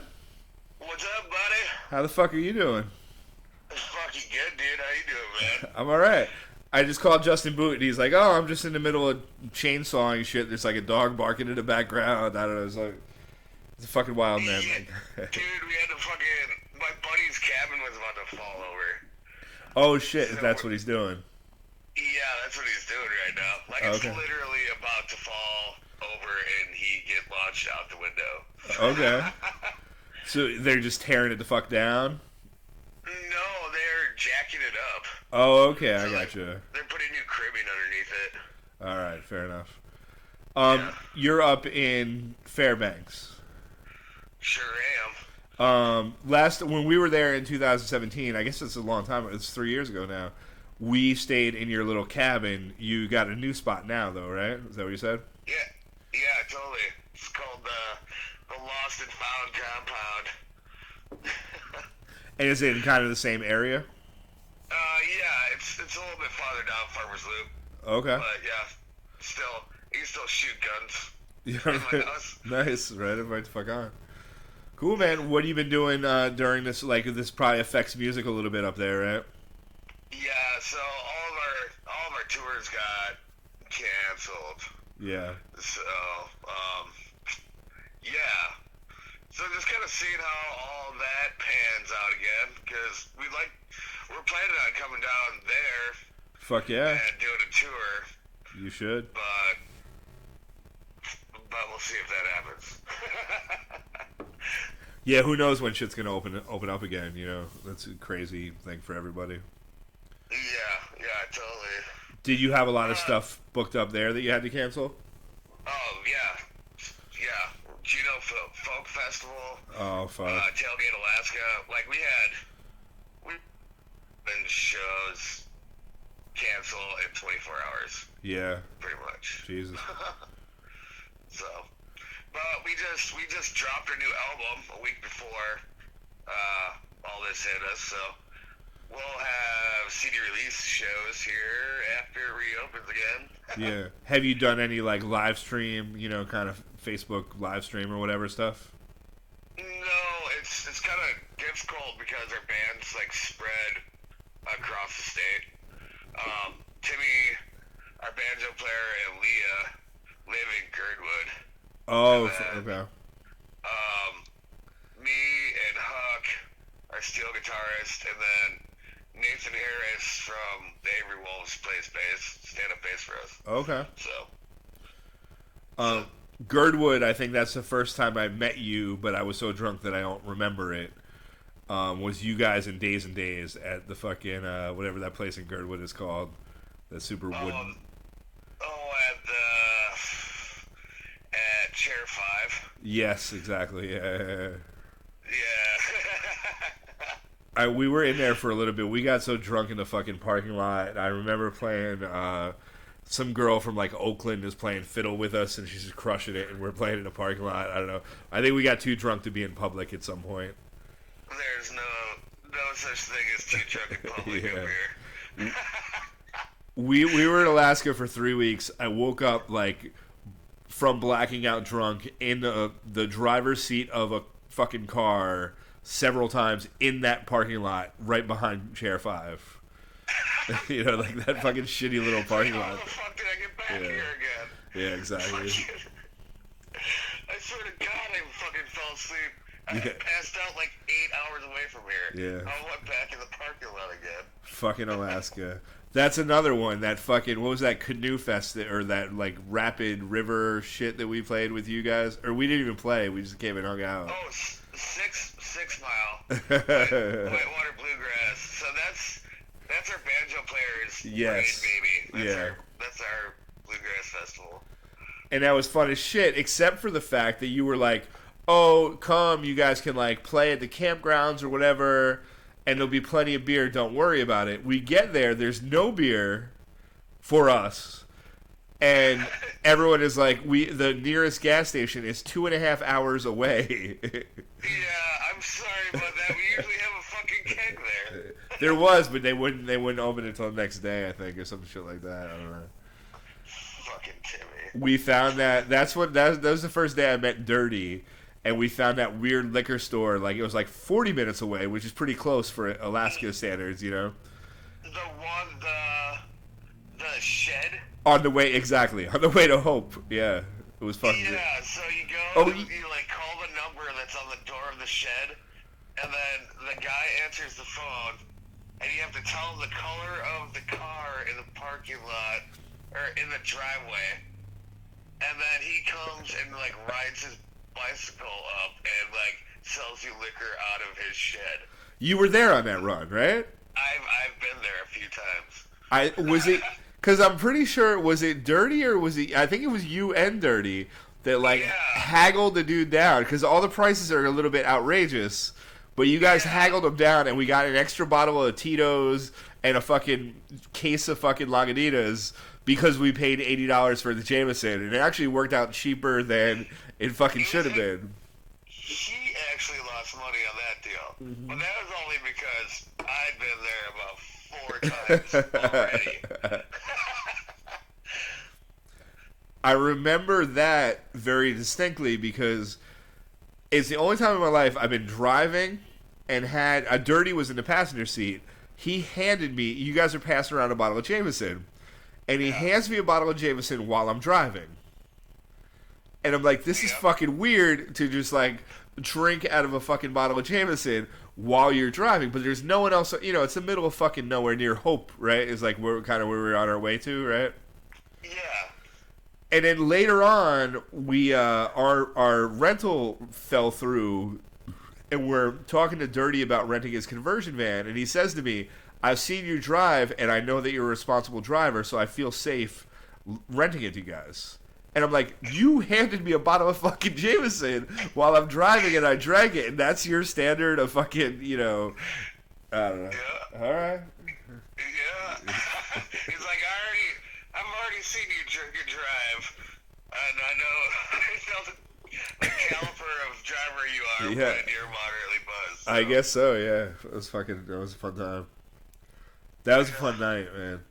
That was like, it gets cold like that. I remember getting really fucking cold that night. Like that's a weird Alaska thing. I think for me at least, you live there, so you're used to it. But where it starts out, it's like fucking. It was like 85 or 80 in the day, and then at night it's just fucking. It was down in the chilly as shit. Like 40. Yeah. Yeah. Yeah. I love the nighttime. Yeah. Well, the lack of night. Well, the weird thing about that is, like, during the summertime, like, we're getting into where the temperature never changes because the sun never sets. Yeah. But it doesn't go down, you know? Well, Fairbanks gets hot as shit, right? You get 90-degree days up there, right? Yeah, it was 82 last week. Yeah. I think a lot of people that blows their fucking mind, especially, it blew my mind because I thought if Alaska got warm, it would be southern Alaska, but that stays pretty temperate. You guys get hot, you're like a high desert, right? But you're right under the Arctic Circle. That's fucking weird. Yeah. It's like, how do we keep our igloos frozen if it gets so goddamn hot? You know? Where are they? I don't even. Oh, that's out west. Where does the white go when the snow melts? Where did the moose go when it rains, man? I don't fucking know. Where do they go? That's what I'm trying to figure out ever since I went there. You know. We never saw a fucking like bull moose. We saw a couple lady moose, but we never saw like a big fucking antlered spectacular The thing. majestic Bambi of mooses. You Yeah. know, like standing on top of a ridge, all regal as fuck. Yeah, that's You see a lot of Someday, moose. Kevin. You see a lot of moose. Well, Boot just said he'll book me for Traver Creek 2021, so we'll see. Sweet. Well, yeah. If you come up, I will help you guys book whatever you need. Fuck yeah, I'm into it. I miss you, buddy. Same with you, man. You guys come down here. Yeah. We're trying to. We're Yeah. trying. Last year, Muddy Roots asked us to play last minute, Oh fuck yeah. so we're seeing where if we got in this year or Yeah. next year or whatever. I mean, well, it's theoretically still on this year. He's like not, very intent on not canceling, so it might be going on. I don't know. Yeah, I don't know if we will be down though Yeah, to skedaddle down, because like really. yeah, And when we come down there, we will realistically be probably doing like a 2 or 3 week tour, probably from St. Louis. We're gonna. Do you know the Manus brothers? yes. I don't know them personally, but I know of them. Yeah. Okay, so we're supposed to. They want us to play their festival, the Whiskey War Festival, and so we were thinking about doing from like St. Louis to Muddy Roots to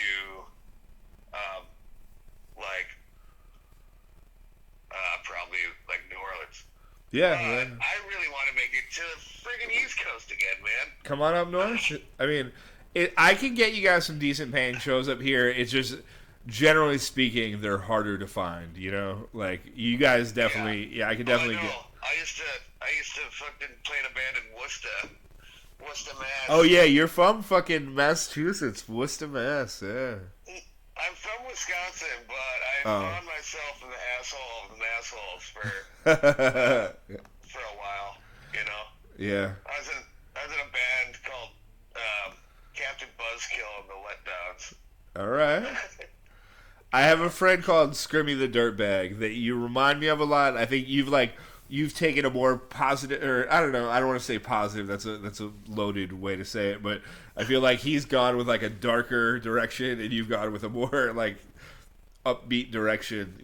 But you're both like big bearded Worcester dudes, or from that area. Yeah. Yeah. It's such a dirty, beautiful city. He's in Manchester, New Hampshire, but he's got a very similar accent. Yeah. He's got the fucking state liquor stores over there, Yeah, absolutely. So and you fucking traveled the country hopping trains and shit, right? Yeah, for like a decade before I moved up here. So you were living in Worcester? That's kind of no. I was living in Mankato, Minnesota before Worcester, Okay. and then just kind of drunkenly moved out there, and after that the housing market like fell out, so I didn't have a job. Is that like 2007, 2008-ish kind of? Yeah, something like that. Yeah. I started like traveling when I was like 2019. Okay. After 3 sad semesters of art school. Where'd you go to art school? I went to Bethany College in Mankato, Minnesota. Okay. And what was your Fucking suckers gave me a full ride scholarship. Fuck yeah. As well they should. You're probably the best thing that's come out of there. What was your medium? Like, what were you? I was a sculptor. Oh, fuck yeah. Freestanding scrap metal was my jam. That's awesome. Yeah. You still yeah, fuck? So this property that I got is like covered. It was this crazy tweaker haven that Right now, your property in Fairbanks right now that you've moved to? That I just bought. Yeah, okay. On a foreclosure. Well, nice. And they're just piles and piles and piles and mountains of trash. Like, I just, like, ride around on a shovel down giant cascading mountains of trash all day, you know? That's fucking... You watch The Walking Dead at all? No. There's... That's not on Nintendo TV, is it? There's later, it's pretty shitty, so I would not even suggest watching it. But later on, there's a group of people that like kind of dresses like 80s new wave and live in a garbage city that they make out of a metal all around them. What, like Warriors? Yeah, style? kind of a little bit, yeah. They're like a weird gang from the Warriors? Yeah, pretty much, yeah. Awesome. Yeah, so that's the property that I bought. That's awesome. But these crazy tweakers, like, for some reason had piles and piles of scrap metal. So I'm really excited to, like, that's the only thing I'm really keeping out of the trash. Yeah. Is all the scrap metal, so I can start, like, sculpting again. Fuck yeah, that's awesome. What is the other trash? Like, what does tweaker trash look like? Oh, thousands of broken mirrors and hopes and dreams. And, you know, regular trash, like Yeah. syringes all over the place, and just weird stuff just taken apart, like, you know. Fucking Christ. Yeah, it's gnarly, but that's, you know, how the fuck else is a bluegrass musician afford property? What is I mean, is it appropriate? Is it acceptable for me to ask, like, approximately how much a foreclosure property in Fairbanks costs? I got mine for $70,000. Okay, and it's what kind of space you looking at? I have 2 acres, and I have 2 cabins and a duplex. Oh wow! So Fuck yeah! And it came with a 1964 hay truck. Fuck yeah, dude! So That's fucking awesome. I found that underneath like a pile of garbage, and it is now going to be the stage of Lost and Found Compound. Fuck yeah, dude! That's awesome, man. Yeah. Good shit. Yeah. So that's pretty much what I've been doing, like with my quarantine, you know.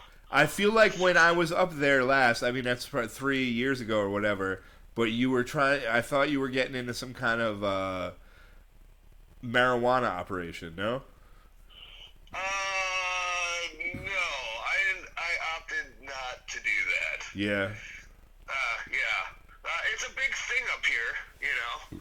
It's like it creates a lot of jobs up here.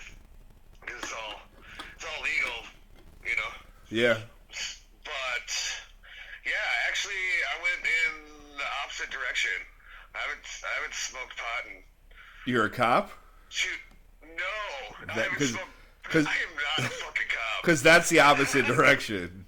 I went in aviation. Aviation? Yeah. You flying helicopters? No, I work on planes. Oh, fuck yeah, dude. I went from freight trains to freight planes, man. Fuck yeah. So you're doing like airplane repair stuff? So I went into, right now I'm doing ground service. I'm just a fucking luggage hooker, and I load cargo planes. But the company that I work for flies out to all these little villages. It's all bush planes. Yeah, fuck yeah. And so I worked my way up, and the next opening after this happens for the AMP, which is Airframe Power Plant, Okay. which is an airplane mechanic. I am at the top of their list for their apprenticeship program. Okay. So, And so I'm apprenticeship, an you'll be... airplane mechanic. Oh, fuck yeah, dude. That's amazing. Yeah. So, and then before this, I was actually out in Ukijavik or Barrow. It's on the Arctic Sea. Yeah, right on. But I was going to be transferred out there and do 2 weeks on, 2 weeks off out in the village. So Oh. That's like the fascinating thing up there is like there's, we drove I think 1,500 miles the whole time we were there, from like Homer to Fairbanks to McCarthy back to Anchorage, like, but that's such a small area compared to how big Alaska is. There's so many places you can't go to, Yeah, you have to either go by boat, Yeah. or snow machine or plane. Yeah. Like you can't get to Barrow by. Well, you can in the wintertime. You can take the ice road to Barrow. Okay. Ukiyavik. What is it? There is a town though, like you can drive north of Fairbanks to get to the Arctic Circle, and doesn't that road go to a town that you could theoretically drive, but it's really shitty? Yeah, so you can theoretically drive up to the North Slope, Okay. which is where all the oil is and stuff like that. Gotcha. And so that's kind of where that's by the Arctic Sea, which is kind of where I'd be at. Yeah. I remember us thinking about that. We rented a car through like Turo or some shit, and we were like, it'd be cool to go to the Arctic Circle just to say you've been to the fucking Arctic Circle. Yeah, I don't know, Yeah, totally. But then we were like, maybe that might have been when we had Dirty's van. So we're like, we don't. All the things are like, you better bring fucking 6 tires or some shit like that, Yeah. Same as McCarthy. Yeah. McCarthy, we got a flat tire with Dirty's van going to McCarthy, but we got it fixed right afterwards. McCarthy is my jam. I fucking love that town. Yeah. They sure know how to throw down if you make it out there, They certainly do. We got paid extraordinarily well, and we were like the dinner set band. We played from 7 till 9 before the real band played. And then while the real band played, just everyone was handing us hallucinogens. It got fucking weird, man. It was awesome. Yeah. You guys, was that during Solstice? When you guys were out there? No, we were out there. No, you guys were earlier. You were here earlier. No, we were later. We were later. Yeah. We came into Alaska like August 3rd or 4th, and we left on the 21st. So like McCarthy was like August. It was like right before they shut down, pretty much. I think it was like August 19th or something like that. Yeah. Oh, so you were there for like the employee shutdown, pretty much. Pretty much, yeah. It might have been that. That's Yeah. a fucking great time to be there. Yeah, they're wild motherfuckers. That whole town's on like hallucinogens. Yeah, they are fucked up. Yeah, it was weird to like think about it. We did our set. We're like, there's a lot of people. That's cool. Everyone's kind of strange. And then some dude just hands me a bunch of acid. Like, all right, well that's why everyone's strange. And then you take the acid, and then you're like, okay, this makes now everything makes perfect sense. Yeah. We played out there on Solstice, and the owner. Did you guys play the Golden Saloon or the Potato? The Potato.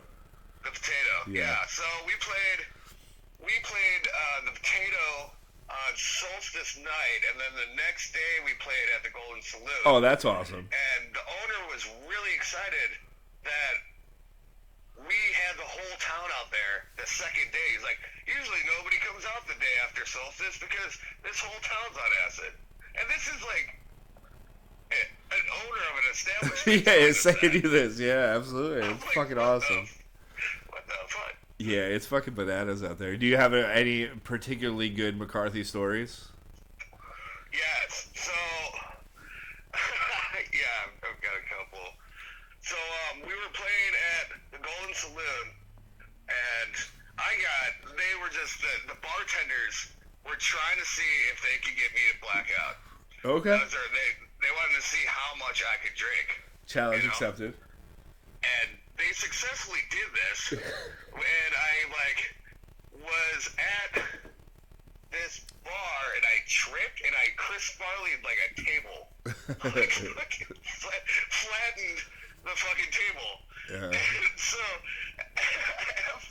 after that, there's these guys there, and I was like, oh man, I'm hitting the wall or the table, I gotta go back to my hotel room. And they're like, well, can you walk there? I was like, yeah, I can walk there. They're like, well, this is all hearsay because I don't remember any of this, you know. Yeah. And so they're like, well, we're firefighters. We need to practice carrying people, so we'll just carry you to your hotel room, which was up this fucking flight of stairs. Whoa. So these two guys are like carrying me up this flight of stairs, and they're fucking super wasted, and they fall and drop me down a flight of 14 stairs. Jesus Christ. Yeah. Yeah. Yeah, I don't remember this. The next morning, I felt like I fell down 14. It's like, why do I feel Like I fell fucked down up some right flight now? of stairs. Yeah. Jesus Christ. Yeah. I later found out they were not regular firefighters. They're forestry firefighters. Oh, so they're like pouring water out of planes or some shit? Like. Yeah, you're running a chainsaw. you Yeah. know? Okay. There you They go. don't really carry people at all. That's what we stayed. We played at the Potato, and we stayed way out. Like it was a pretty far walk at night. But then we got a golf cart ride back the next day. We got a little cabin or some shit like that. Nice. The Golden Saloon has like hotel style rooms. Is that how it is? Yeah, they have like bunk rooms. So like their rooms have like bunk beds in the. Oh, that's it. That night also I fell out of the top bunk. Okay. So that probably contributed to other things. It's a rough morning. Yeah. Yeah. That was our thing. We were in Alaska for 3 weeks, and we like the shower situation was not. You know, I took 3 showers, and 2 of them were back to back at a bed and breakfast that we played at. You know, Yeah. there weren't a lot of showers. Like honestly, you're So you literally took one shower. pretty well 2. You know, 2. Yeah, in 3 weeks. Yeah. Your place. Like, staying at your cabin was one of the nicest spots we had. Your cabin and basically Boots' mom's house were the two best spots we Which had. mom's house has running water? I shit in an outhouse. You know? Yeah, but that outhouse has a really good looking view. What I don't understand about Alaska is that in Anchorage they all have running water, you know, indoor bathrooms, and it doesn't get that cold there. Fairbanks, most places have outhouses, but it gets like 40 below there. What the fuck's up with that? Is it like too cold to like build underground plumbing, or? Permafrost is kind of a hard thing to deal with in a lot of places. That's why, like, getting like sewage systems and stuff like that, like they are just barely making it past the university now. Like, you know, Okay. otherwise you have to have, and a lot of it's like marshy permafrost. Yeah. So, like, try to put in a septic system in the permafrost. You have to build an above-ground septic system with pump stations. Oh Jesus, yeah. So it's kind of like a engineering nightmare. Gotcha. But How's it work with the outhouses? Like, you just shit in that, and it like, does it ever get full, or you put stuff in the bottom of it? Like, how do you yeah, so well, if you live in a place that you can dig deep enough, then you dig a really super deep hole, you know, and you throw like lime in there or the ash from your wood stove, and then it decomposes. Okay. The lime like decomposes it if you have a deep enough hole. Like where I live, the water table is too high, so you can't dig a hole. So you have to put like a barrel in the ground and then shit in that, and then get it pumped out by the turdologists. Gotcha. Like the big pump trucks or whatever. Yeah. Yeah. Yeah. There's one, the restaurant that we used to, the Taco Shack. I used to run a taco place called the Taco Shack, and we'd have we had a 1,000-gallon grease trap, you know, out that like would not let the 1,000 gallons. Yeah, well, it would basically would just prevent our grease from going into the water supply. So like twice a year it has to be pumped out. You know, it was just like most restaurants have one in their thing but it's a very big pain in the ass to clean out. So we just like we had the space to do an underground one to, you know, but they would come. Basically, the companies that suck out septic tanks do that as well, and the truck would just pull up, right during lunchtime every time. Never before we opened. And they just said, pump up the jam on the side of the fucking big truck. Which is like, you know, everything smells like fucking death for fucking an hour. It's a nightmare. Yeah. Yeah, we used to have this septic company called the Turnologist. All right. And their whole motto is, we know crap. That was they were the Turnologists. You know? Yeah, there you go. Somebody's got to do it, man. Yeah, somebody's got to do it. You know, not everybody's dollar bill isn't covered in shit when it's happening to them. You know. I feel like I've heard people say that, like plumbers or whatever, where it's like, your shit, artificial inseminators of cows. your shit is my bread and butter. Yeah, I used to growing up. I grew up in Wisconsin, so it's a lot of dairy farms and shit like that. You know. Yeah. And my friend's dad was like this world-renowned artificial inseminator of cows. You know. Yeah. And he'd put on the long ass glove and, you know, stick his hand up in there and inseminate cows. But I would do like yard, you know, landscape work for him and stuff on the side. And he'd pay us, and every time I'd get paid, he's like, well, at least the money that you get isn't covered in cow shit, you know? So, like, you know, that was his thing. He's like, every dollar I make, I have to get covered in cow shit for, so. It happens.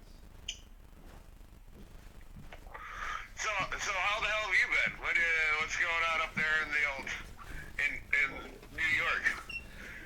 You know, it's a little bit, I don't know, I don't want to say crazy, like, I've been kind of living off the grid a little bit, like doing a little dog walking service, playing shows, doing some odd jobs at, like, concert events, you know?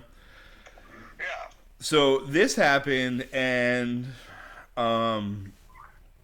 this bar, The Anchor, it's like, most of my friends work there, it's right around the corner, you know, 2 blocks from my house. The woman Brandy that runs it switched, realized what was going on really quickly, and turned this like bar restaurant into a delivery business right off the bat. You know, Nice, dude. and she was one of the first people to do it. I was doing some like Grubhub, DoorDash, you know, Uber Eats shit before this, just to like fill in on bills. You know. Yeah. So she, you know, I'm like pretty much their main delivery driver now. I do most of the shifts that they're open. So I'm working more now than I was before this.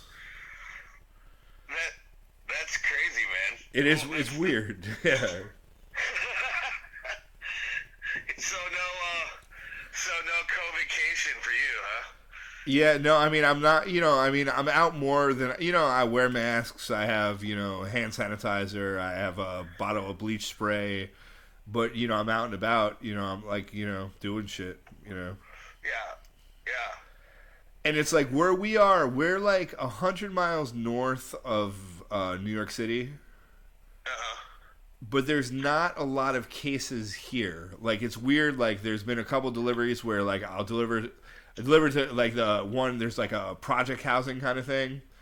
And, you know, they had a door that was taped off, and it was like, don't come here, don't come here, because they have, you know, I've seen a couple doors that, like, have messages on them that the people are positive in them, and I've delivered near there. You know, I don't know. I'm not a scientist, so I don't know if that should be scary or not, you know? Right, yeah. Yeah.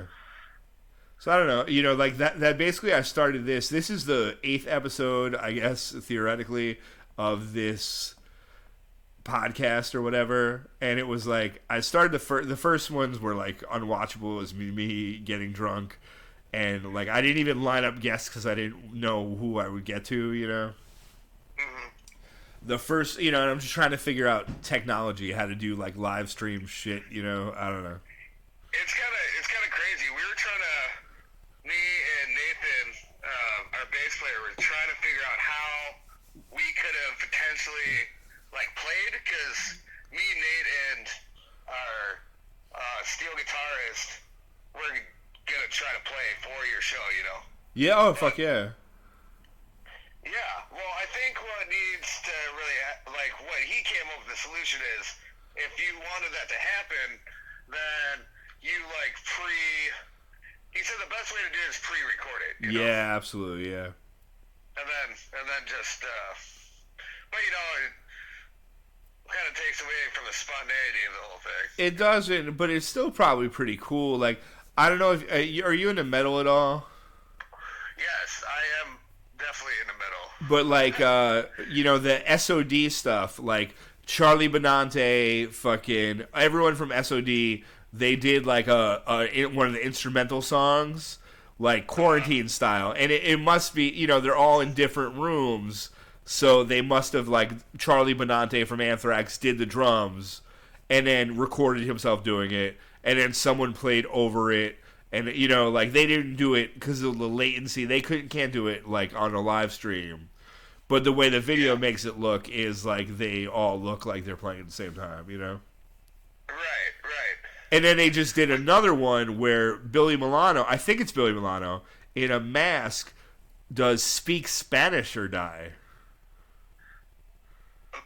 What? Yes, I swear to God, I saw this the other day. And it's, like, it's fucking... It's kind of cool because a lot of the SOD was like really amazing music, but like a little bit like fucked up lyrically that doesn't really translate to this day and age, you know? So I don't know. That's their... Yeah. It's a really kind of crazy thing trying to... I played a fucking acoustic band. Yeah. You know? Where, you know, we categorize ourselves as blue crass or whatever. Yeah. But it's like... Now it's like, I'm like, I barely know how to use a fucking smartphone, dude. Like, I just got a smartphone, like, within the last year, you know? So, like, the learning curve for me is, like, over the top. I was born in 84, you know? Yeah. We're kind of in the same generation where it's like... I was born in 74, so, you know, I gotta... Yeah, I know you were. I know, like... An old fuck. It's like, I don't know, I didn't go that direction, Yeah. you know? I don't know what I'm doing. It was like when I first started putting up episodes on YouTube, I had to find like a video editor to take out like copywritten music in between. You know, I'd play songs while I went to take a piss or whatever. And it was it was so frustrating. It made me want to throw my fucking thing out the window. But once you learn how to do it, it's very easy. It's just like figuring out how to do it. And once you know how to do it, and then you do it like 2 or 3 times in a row, then it's like, oh, this is simple and I understand this. But it's like I get very frustrated and angry off the bat. You know, like I don't know. I'm not good at learning, I don't think, is what it is. I ain't good at learning. Not my strong suit. And what was, you guys used to play a song, a Burt Reynolds and who duet? Oh, so it was Burt Reynolds wrote this song for Smokey and the Bandit 2 called Cheap and Superficial. That's fucking amazing. Yeah. It's a banger, man. It is. You know, it's about that moment at the end of bar close when you have enough, you know, liquid gumption to ask that lady to dance even though you can't walk, you know. That was, you know, some of my favorite parts of Alaska were, you know, watching Smokey and the Bandit 1 and 2 in your little cabin. Both Mal and Lauren realized that I started driving differently after watching those movies. You know, like I learned how to driving my Vietnam vet uncle around to buy crack.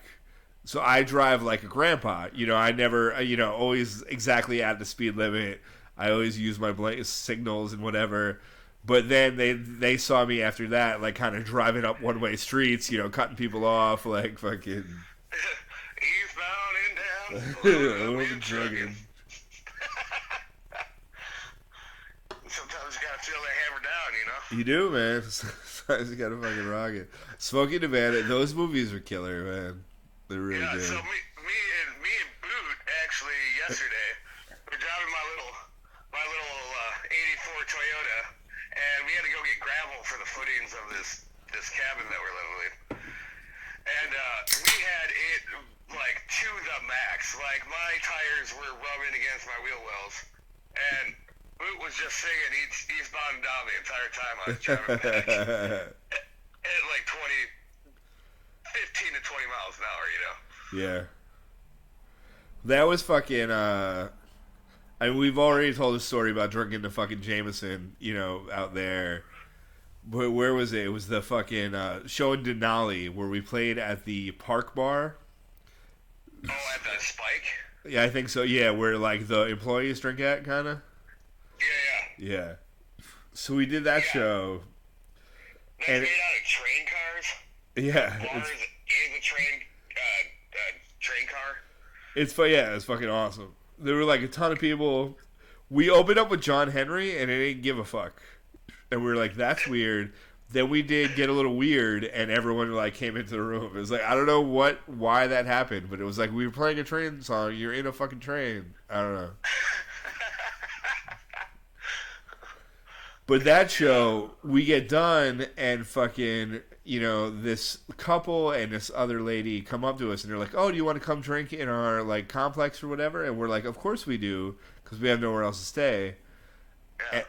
And I was like, do you guys have some booze there? They're like, no, the booze store is open, he closes 10 minutes from now, and it's about 7 minutes away. So I'm like, fuck, let's fucking go. The dude, or her boyfriend, gets in Justin Boots. You know how he had that porta potty truck, Yeah. the Instacrapper, or what was it? What did it say on the side? It was like, I don't. He still has that truck. I can't remember it, but it was a truck built for like carrying porta potties around. It was the first time I ever fucking drove it. Half the lights are out. That thing, when in Alaska, a truck is just inspected for life, right? There's not yearly inspections, right? There's no inspection. There's no for inspection. fucking- Oh, yeah, you just have register. things Where like it is never-ending registration if your truck's old enough. Yeah, you just You don't register have- for life. You don't have to get new tags. It's just, you know, it's Yeah. $150. You have a Z tag. It's fucking amazing. It's great. So we're leaving that place with this dude, and he sees that, like, you know, one of the lights isn't working, and that I'm not driving great, and I'm like, sorry, man, I'm kind of drunk. There's no cops around here, though, right? And he's like, no, this is Denali. There are cops. And I was like, what the fuck did I just get myself into? I'm driving like the Instacrapper fucking, you know, through Denali where there are police to the liquor store right before it closes at like the prime time. Like, it was a fucking nightmare. Yeah. But it worked out. Denali is one of the hot spots Yeah. in that stretch between Anchorage and Fairbanks. Like you need to keep your speed, you know. Yeah. Like drive like a grandpa, otherwise they'll dig you, you know. It's funny that, you know, Alaska is. I've driven drunk more in Alaska than I ever have in my life, and I've known people that have done that. But a lot of people in Alaska have DWIs, and it's like, it seems crazy to get caught, you know? Yeah. I forget, like, we have a heinous amount of DUI. It's like one in 10 people here or something get a DUI. Yeah, it's very heavy, yeah. I've heard a lot of stories of people getting them while they're in their car just stopped. Like, oh, you know, I went out and smoked a cigarette in my fucking driveway and didn't want to freeze to death, and then some cop pulls in, which seems like crazy town to me, but... No, but also people, like, I've had friends that were too drunk to drive, and so they were sitting in their car. Yeah, just trying with to the not heater freeze on, to death, but since yeah. your keys are in your ignition, then they can give you a DUI, you know. That seems like absolute bullshit to me. I don't know. Yeah. So I don't wanna freeze to death, but I'm being responsible. Exactly, yeah. Yeah. Who the fuck knows? So, what else is going on? What, are you writing some songs while you're in quarantine? A little bit, yeah. We just finished up a new album, so I'm trying to bang out some new stuff to start on a new album. I'm like the trash king of this side of the Mississippi, you know. Yeah. I glorious. My friend's like, every time I see you, your pickup truck is just loaded to the brim with trash, and I just run back and forth from my glorious trash piles to the dump every day. But it's that's been my isolation, you know. Fuck yeah. Yeah. Which is good. Like, I'm dumping all the stimulus money back into my property. There you go. I'm only gonna have this opportunity once, you know. So. And so you got the duplex and 2 cabins. What do you you're living in a duplex, or where you living? No, so I'm living in the second cabin. Okay. So there's 2 cabins on the front of the property, front acreage, and then there's like a stream that goes through the property, and then the duplex is on the back. Okay. But the duplex, I have to rip off the whole roof, like trusses and all, everything. Yeah, fuck. So right now, I have one of my campers. I got into this like really weird like camper collection. I don't know. I just started collecting campers. I remember you had one when we were there, like out. That's where Lauren and Mal stayed. Yeah, so I got more now. Okay. So now, like, I don't know. Any bands that come up to Fairbanks, then I can house all the out-of-state bands. Fuck and you yeah. don't have to be, cheek to cheek like we were in the back of the van because we snore. Yeah. Well, we were good. I mean, because we both snore. They stayed the fuck out everywhere else. We both had our space, man. Me and you were like, Lauren was like, all right, well, you guys you guys got the hotel room last night, so you guys get to sleep in the van. Yeah. Yeah, you know. Yeah, and I remember. Actually took care of my snoring. No, we were great. Whatever. I'll sleep right through it, man. You were fine. No, I got it turns out I have sleep apnea. Okay. Like a motherfucker. So you're using a CPAP? CPAP. Fuck yeah. Fucking changed my life, brother. Has it? Yeah, has it been good for you? Oh, dude, it's great, man. I actually like sleep. It's like when I got on it, it was like I hadn't slept for like 15 years. I woke up after 4 hours of sleep, like I just, did a fat line. Wow. That's fucking It's amazing. like, holy shit, this is what it feels like to sleep.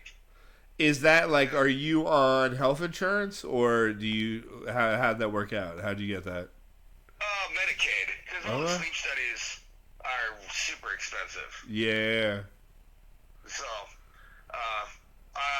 since I was, broke, because I played music, I qualified for Medicaid. It took Yeah. me like 3 years to get on it, but when Right I did all the stuff, Oh, that's awesome. Yeah, with it's fucking CPAP great. and got all my fucking wisdom teeth pulled out of my face and all that shit, I'm wearing my, you can't see it, but I'm wearing my Skinny Dicks Halfway In t-shirt.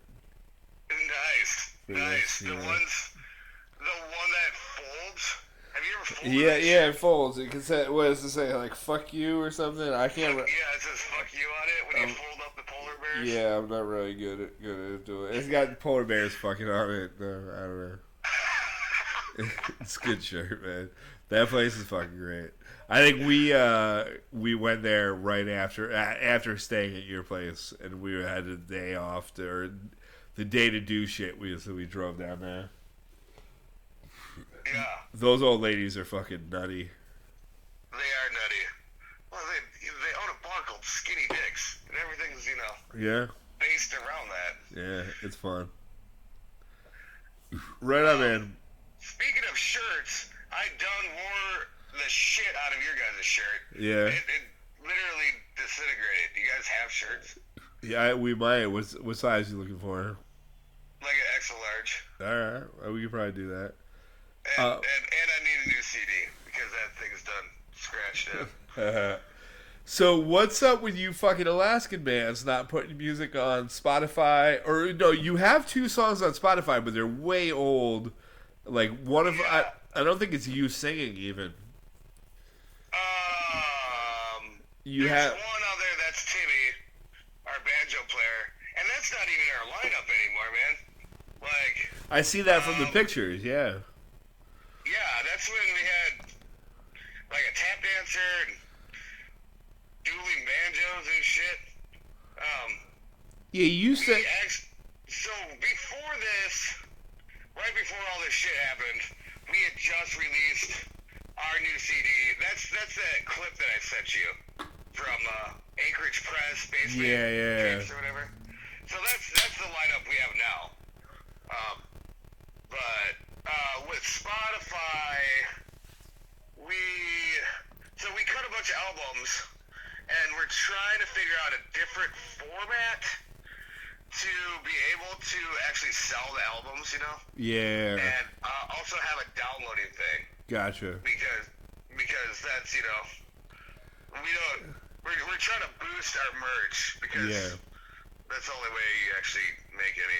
Bandcamp is pretty solid. Like, they let you keep a lot of your music, you know, they let you keep a lot of the money, and, you know, you can charge whatever you want, and it's easily searchable. So Bandcamp is, like, I would highly recommend. Yeah, because I really, like, another thing that's kind of, are you going to talk to Timmy? Tim Johnson or... Oh, no, not on this show, but maybe in the future, yeah. Okay. That's kind of his expertise is Gotcha. doing that stuff. So we're trying to figure out a good medium where it's because we had stuff on Spotify, but you know then people just don't buy your albums, which isn't the big thing. We just are trying to get rid of the ones that we have. Yeah, I get it, man. Yeah. It's rough. It's hard to sell shit in this day and It age. does, because I don't even have my own album. Like, I'd like to listen to it, and I can't find it online. Yeah. You know? I was glad to find Ranch Hand on Reverb Nation. Oh, nice. Yeah. Which is, but your vocals are way too low in the mix. Yeah, that was a shitty mix. Yeah. But yeah, that is definitely something that we are in the process of working on. Yeah, is, you know, jumping into this technologic age. Well, hopefully this will help us all, like, you know, learn shit. Like, this is what I'm trying to, with this podcast or whatever the fuck this thing is, I'm trying to learn how to do some technological shit that I didn't know how to do before, you know? Yeah. But now I'm on beer 15s and I'm fucking, I don't even know what the fuck's going on. Yeah, that will happen. What the fuck?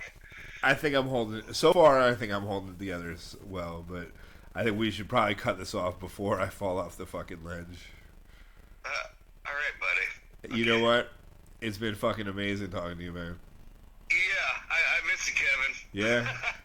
Listen, dude. And you guys are always welcome in Lost and Found Compound, man. Yeah, dude.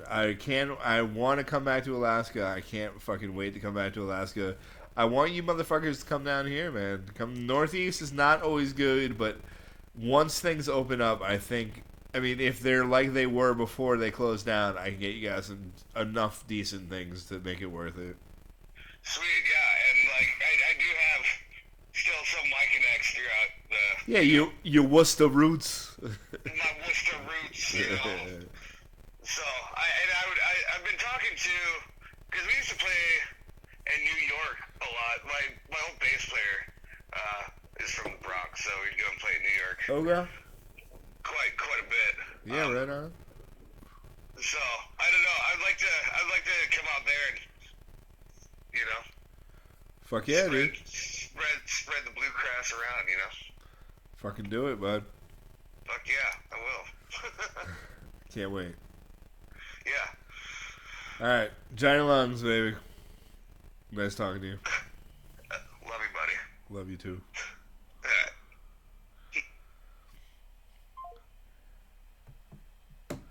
Alright, we did episode fucking 8.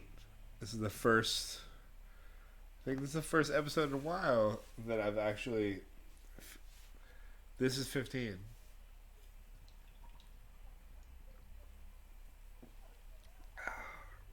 It's not finished. But I think I can do it.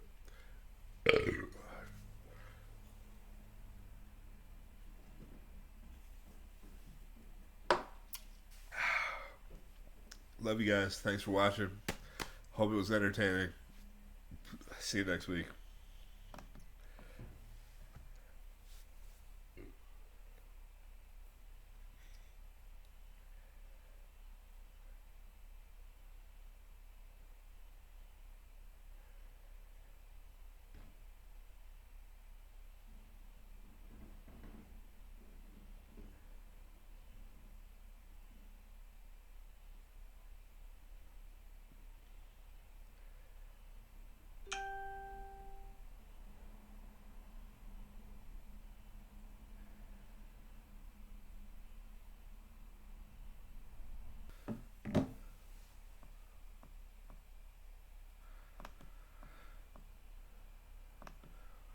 Alright, buds.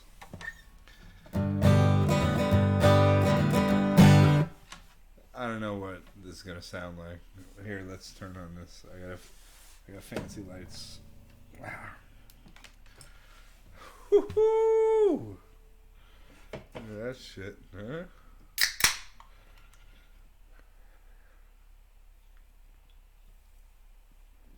$16 bitches. No. It's nothing to be proud of. Alright, we're gonna do, since Johnny Paycheck is the 15 beers, you know, that was his song that started this. We'll do a Johnny Paycheck song.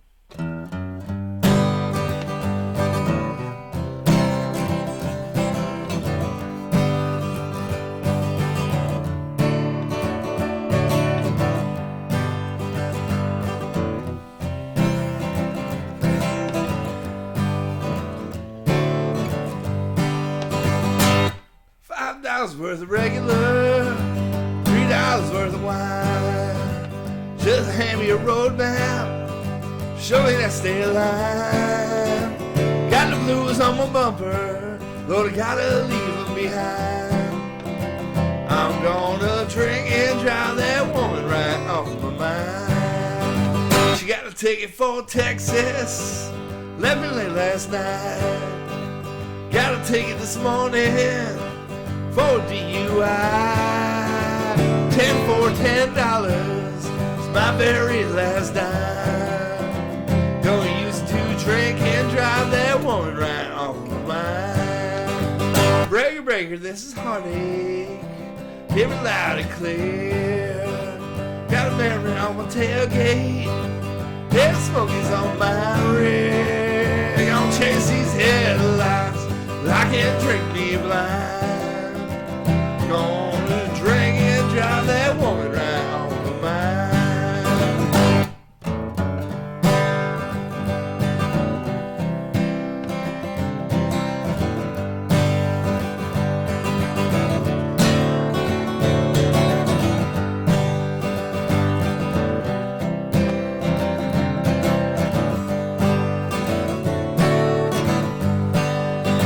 She took my grandma's picture, everything I had, half tanked on memory, never felt so bad.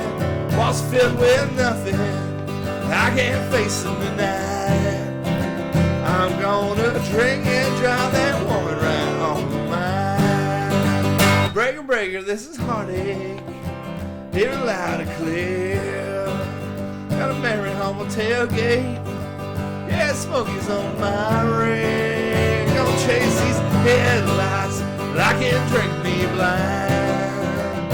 I'm gonna drink and drive that woman right off my mind. I'm gonna drink and drive that woman right off my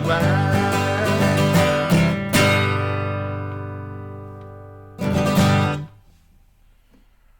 Is that what you wanted?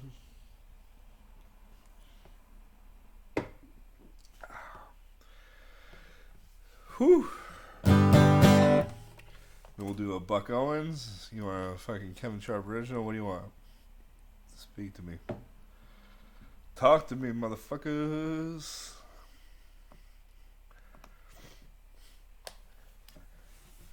What's the, let's do some John Prine.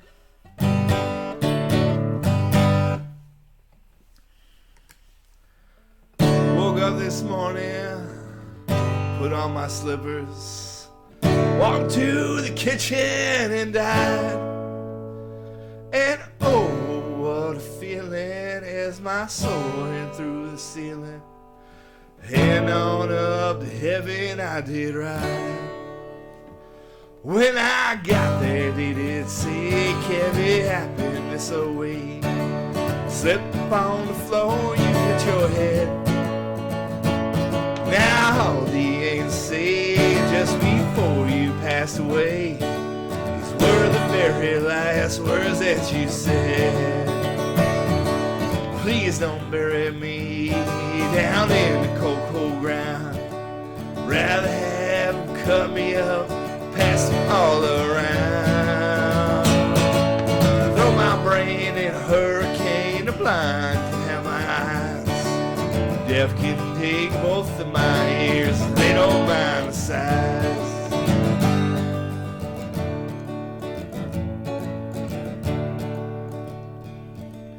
Get my stomach to Milwaukee if they run out of beer. Put my socks in a cedar box, just get them out of here. Venus de Milo can have my arms, look out, I've got your nose. Sell my heart to the junk man, give my love the rose. But please don't bury me down in the cold, cold ground. I'd rather have them cut me up, pass me all around. Throw my brain in a hurricane, the blind can have my eyes. Deaf can take both of my ears, they don't mind the size.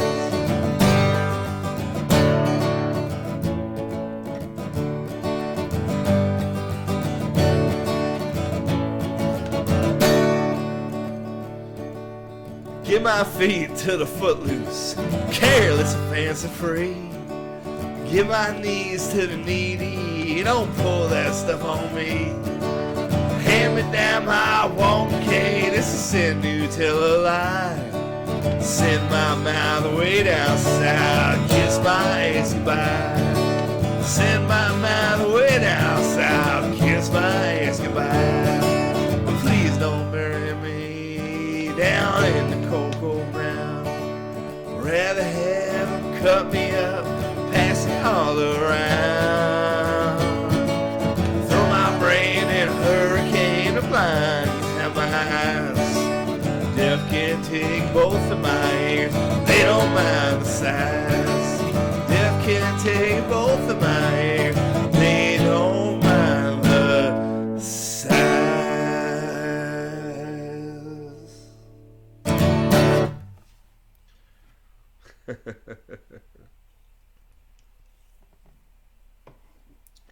Alright, Metal Girl, fuck yeah, we'll do it. For you guys, obviously.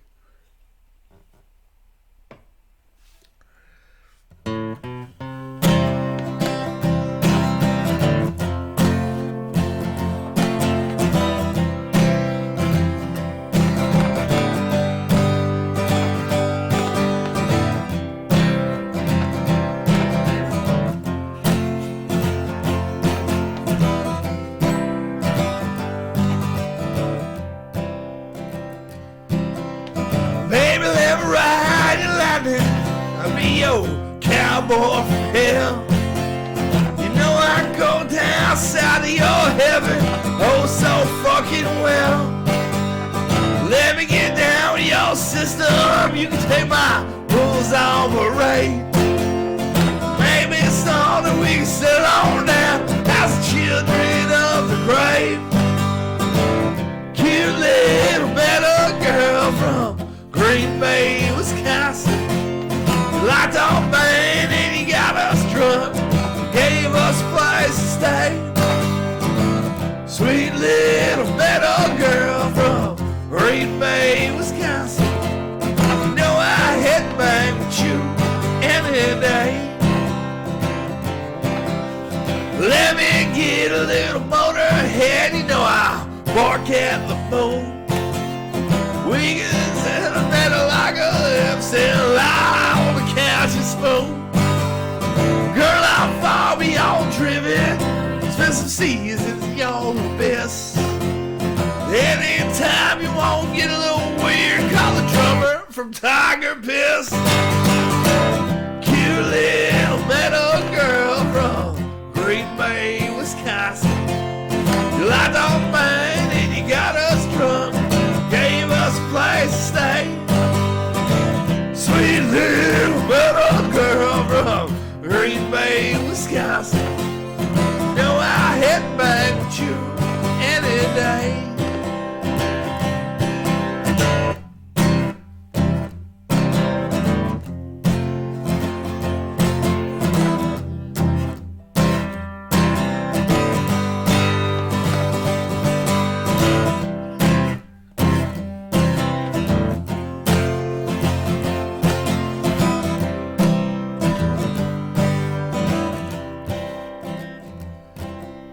Girl, let me give you my number.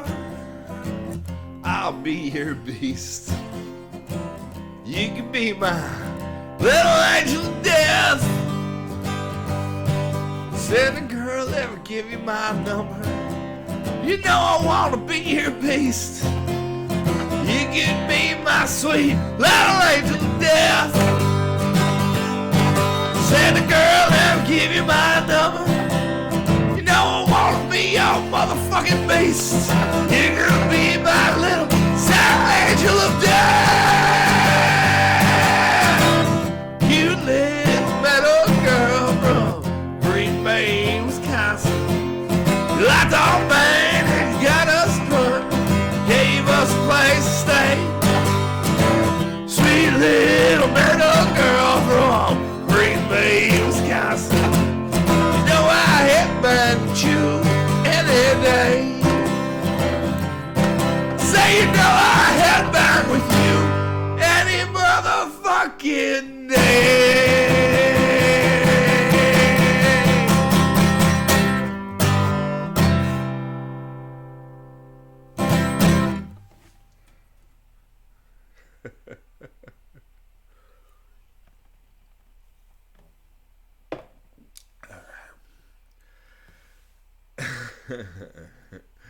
You fuckers. Fucking love you too, Jeremy. This one for fucking Jeremy and Scarlett and Wendy. We'll do get a little weird.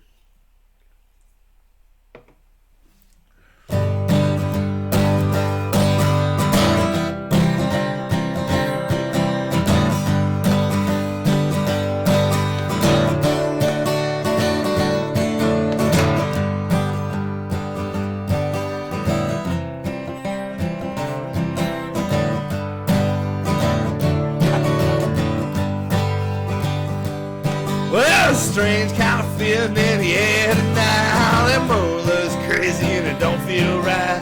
Going out drinking, let's those boots up tight. Cause nights like these tend to get me all mine. Get a seat inside of a police car. Hold on, mama's gonna get a little weird tonight. Well, this whiskey's tasting awful smooth to me. Hell, with one shot, let's make it three. Even the bartender got an evil look in her eye. Well, it's nights like these, I'll fight the guys. Oh, I was gonna get a little weird tonight. Hold on, mama's gonna get a little weird tonight.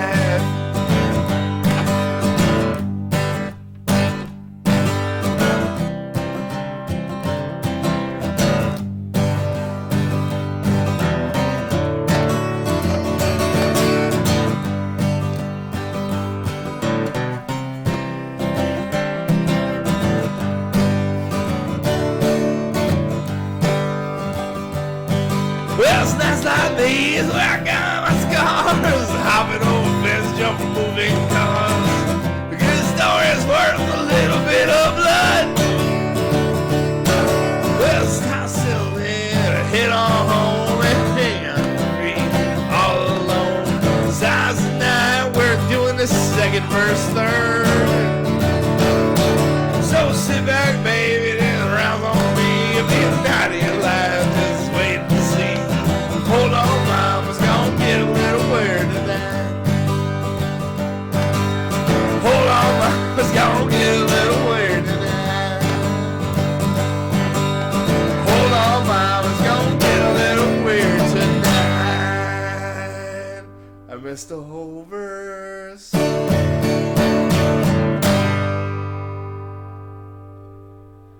Do you guys want to hear me do one more that I don't remember the lyrics to? We can do some Mojo Nixon.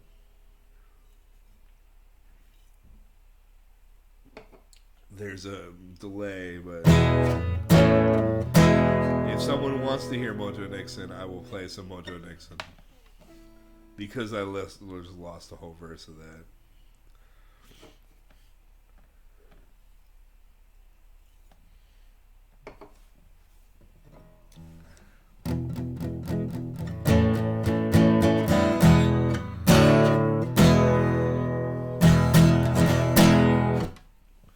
Mojo Nixon, anyone? You want to hear it?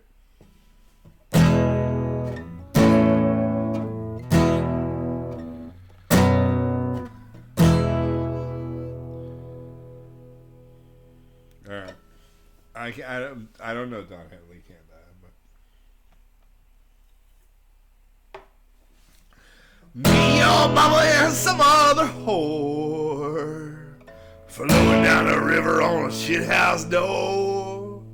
The old time I'll peg her to my leg, to my leg. The old time I'll peg her to my leg. Well, sister, well, mama's going steady with a pig and a bone. Ray was getting down with an evil cone. Time I'll peg her to leg to leg. Old time I'll peg her to my leg. Well, mom shaves her pussy trying to get the kids hard. Grandma's trying to fuck something in the backyard. Time I peg her to my leg to my leg. On time I peg her to my leg.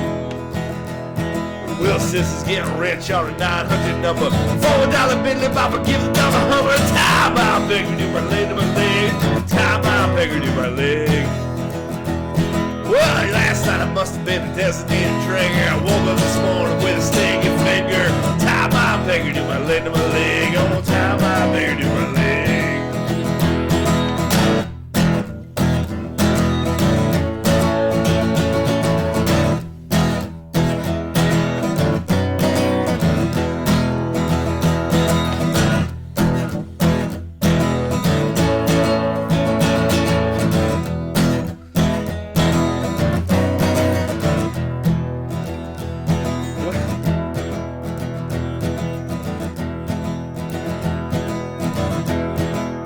What's the fucking first line? What is it? Well, I'm pussy school. I'm pussy school. 11 years old, was a fucking fool. Time I'm begging to my leg to my leg. On time I'm begging to my leg. Well, her asshole's tighter than a steel drum. I need a yard of her shit just to watch her come.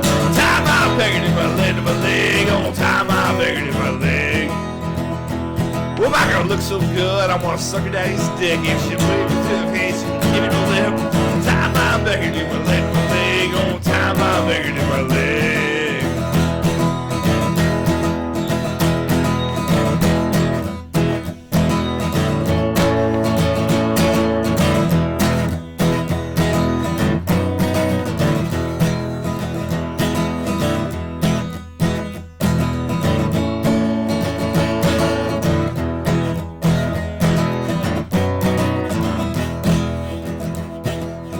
Asshole's tighter than a steel drum, and he yarded her shit just to watch her come. Time I beg her to my leg, my leg. On time I beg her to my leg. Well, I need me a woman 6'10". She gotta be that big so I can get it all in. Time I beg her to my leg, my leg. On time I beg her to my leg. Well, you only live once, so off with them pants. Hell ain't for sure, it's only a chance. Time I beg her to my leg, my leg. On time I beg her to my leg. Well, me and your mama saw on the whore float down the river on the shithouse door. Tie my finger to my leg, oh, tie my finger to my leg. Go tie my finger, tie my finger, go tie my finger, tie my finger, go tie my finger to my leg, tie my finger to my leg.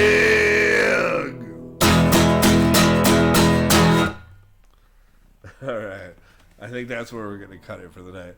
I fucking love you guys. It's awesome. You're the best. See you next Tuesday. See you next Tuesday. You get it? Or I don't even know how to turn this shit off. What the fuck is wrong with me?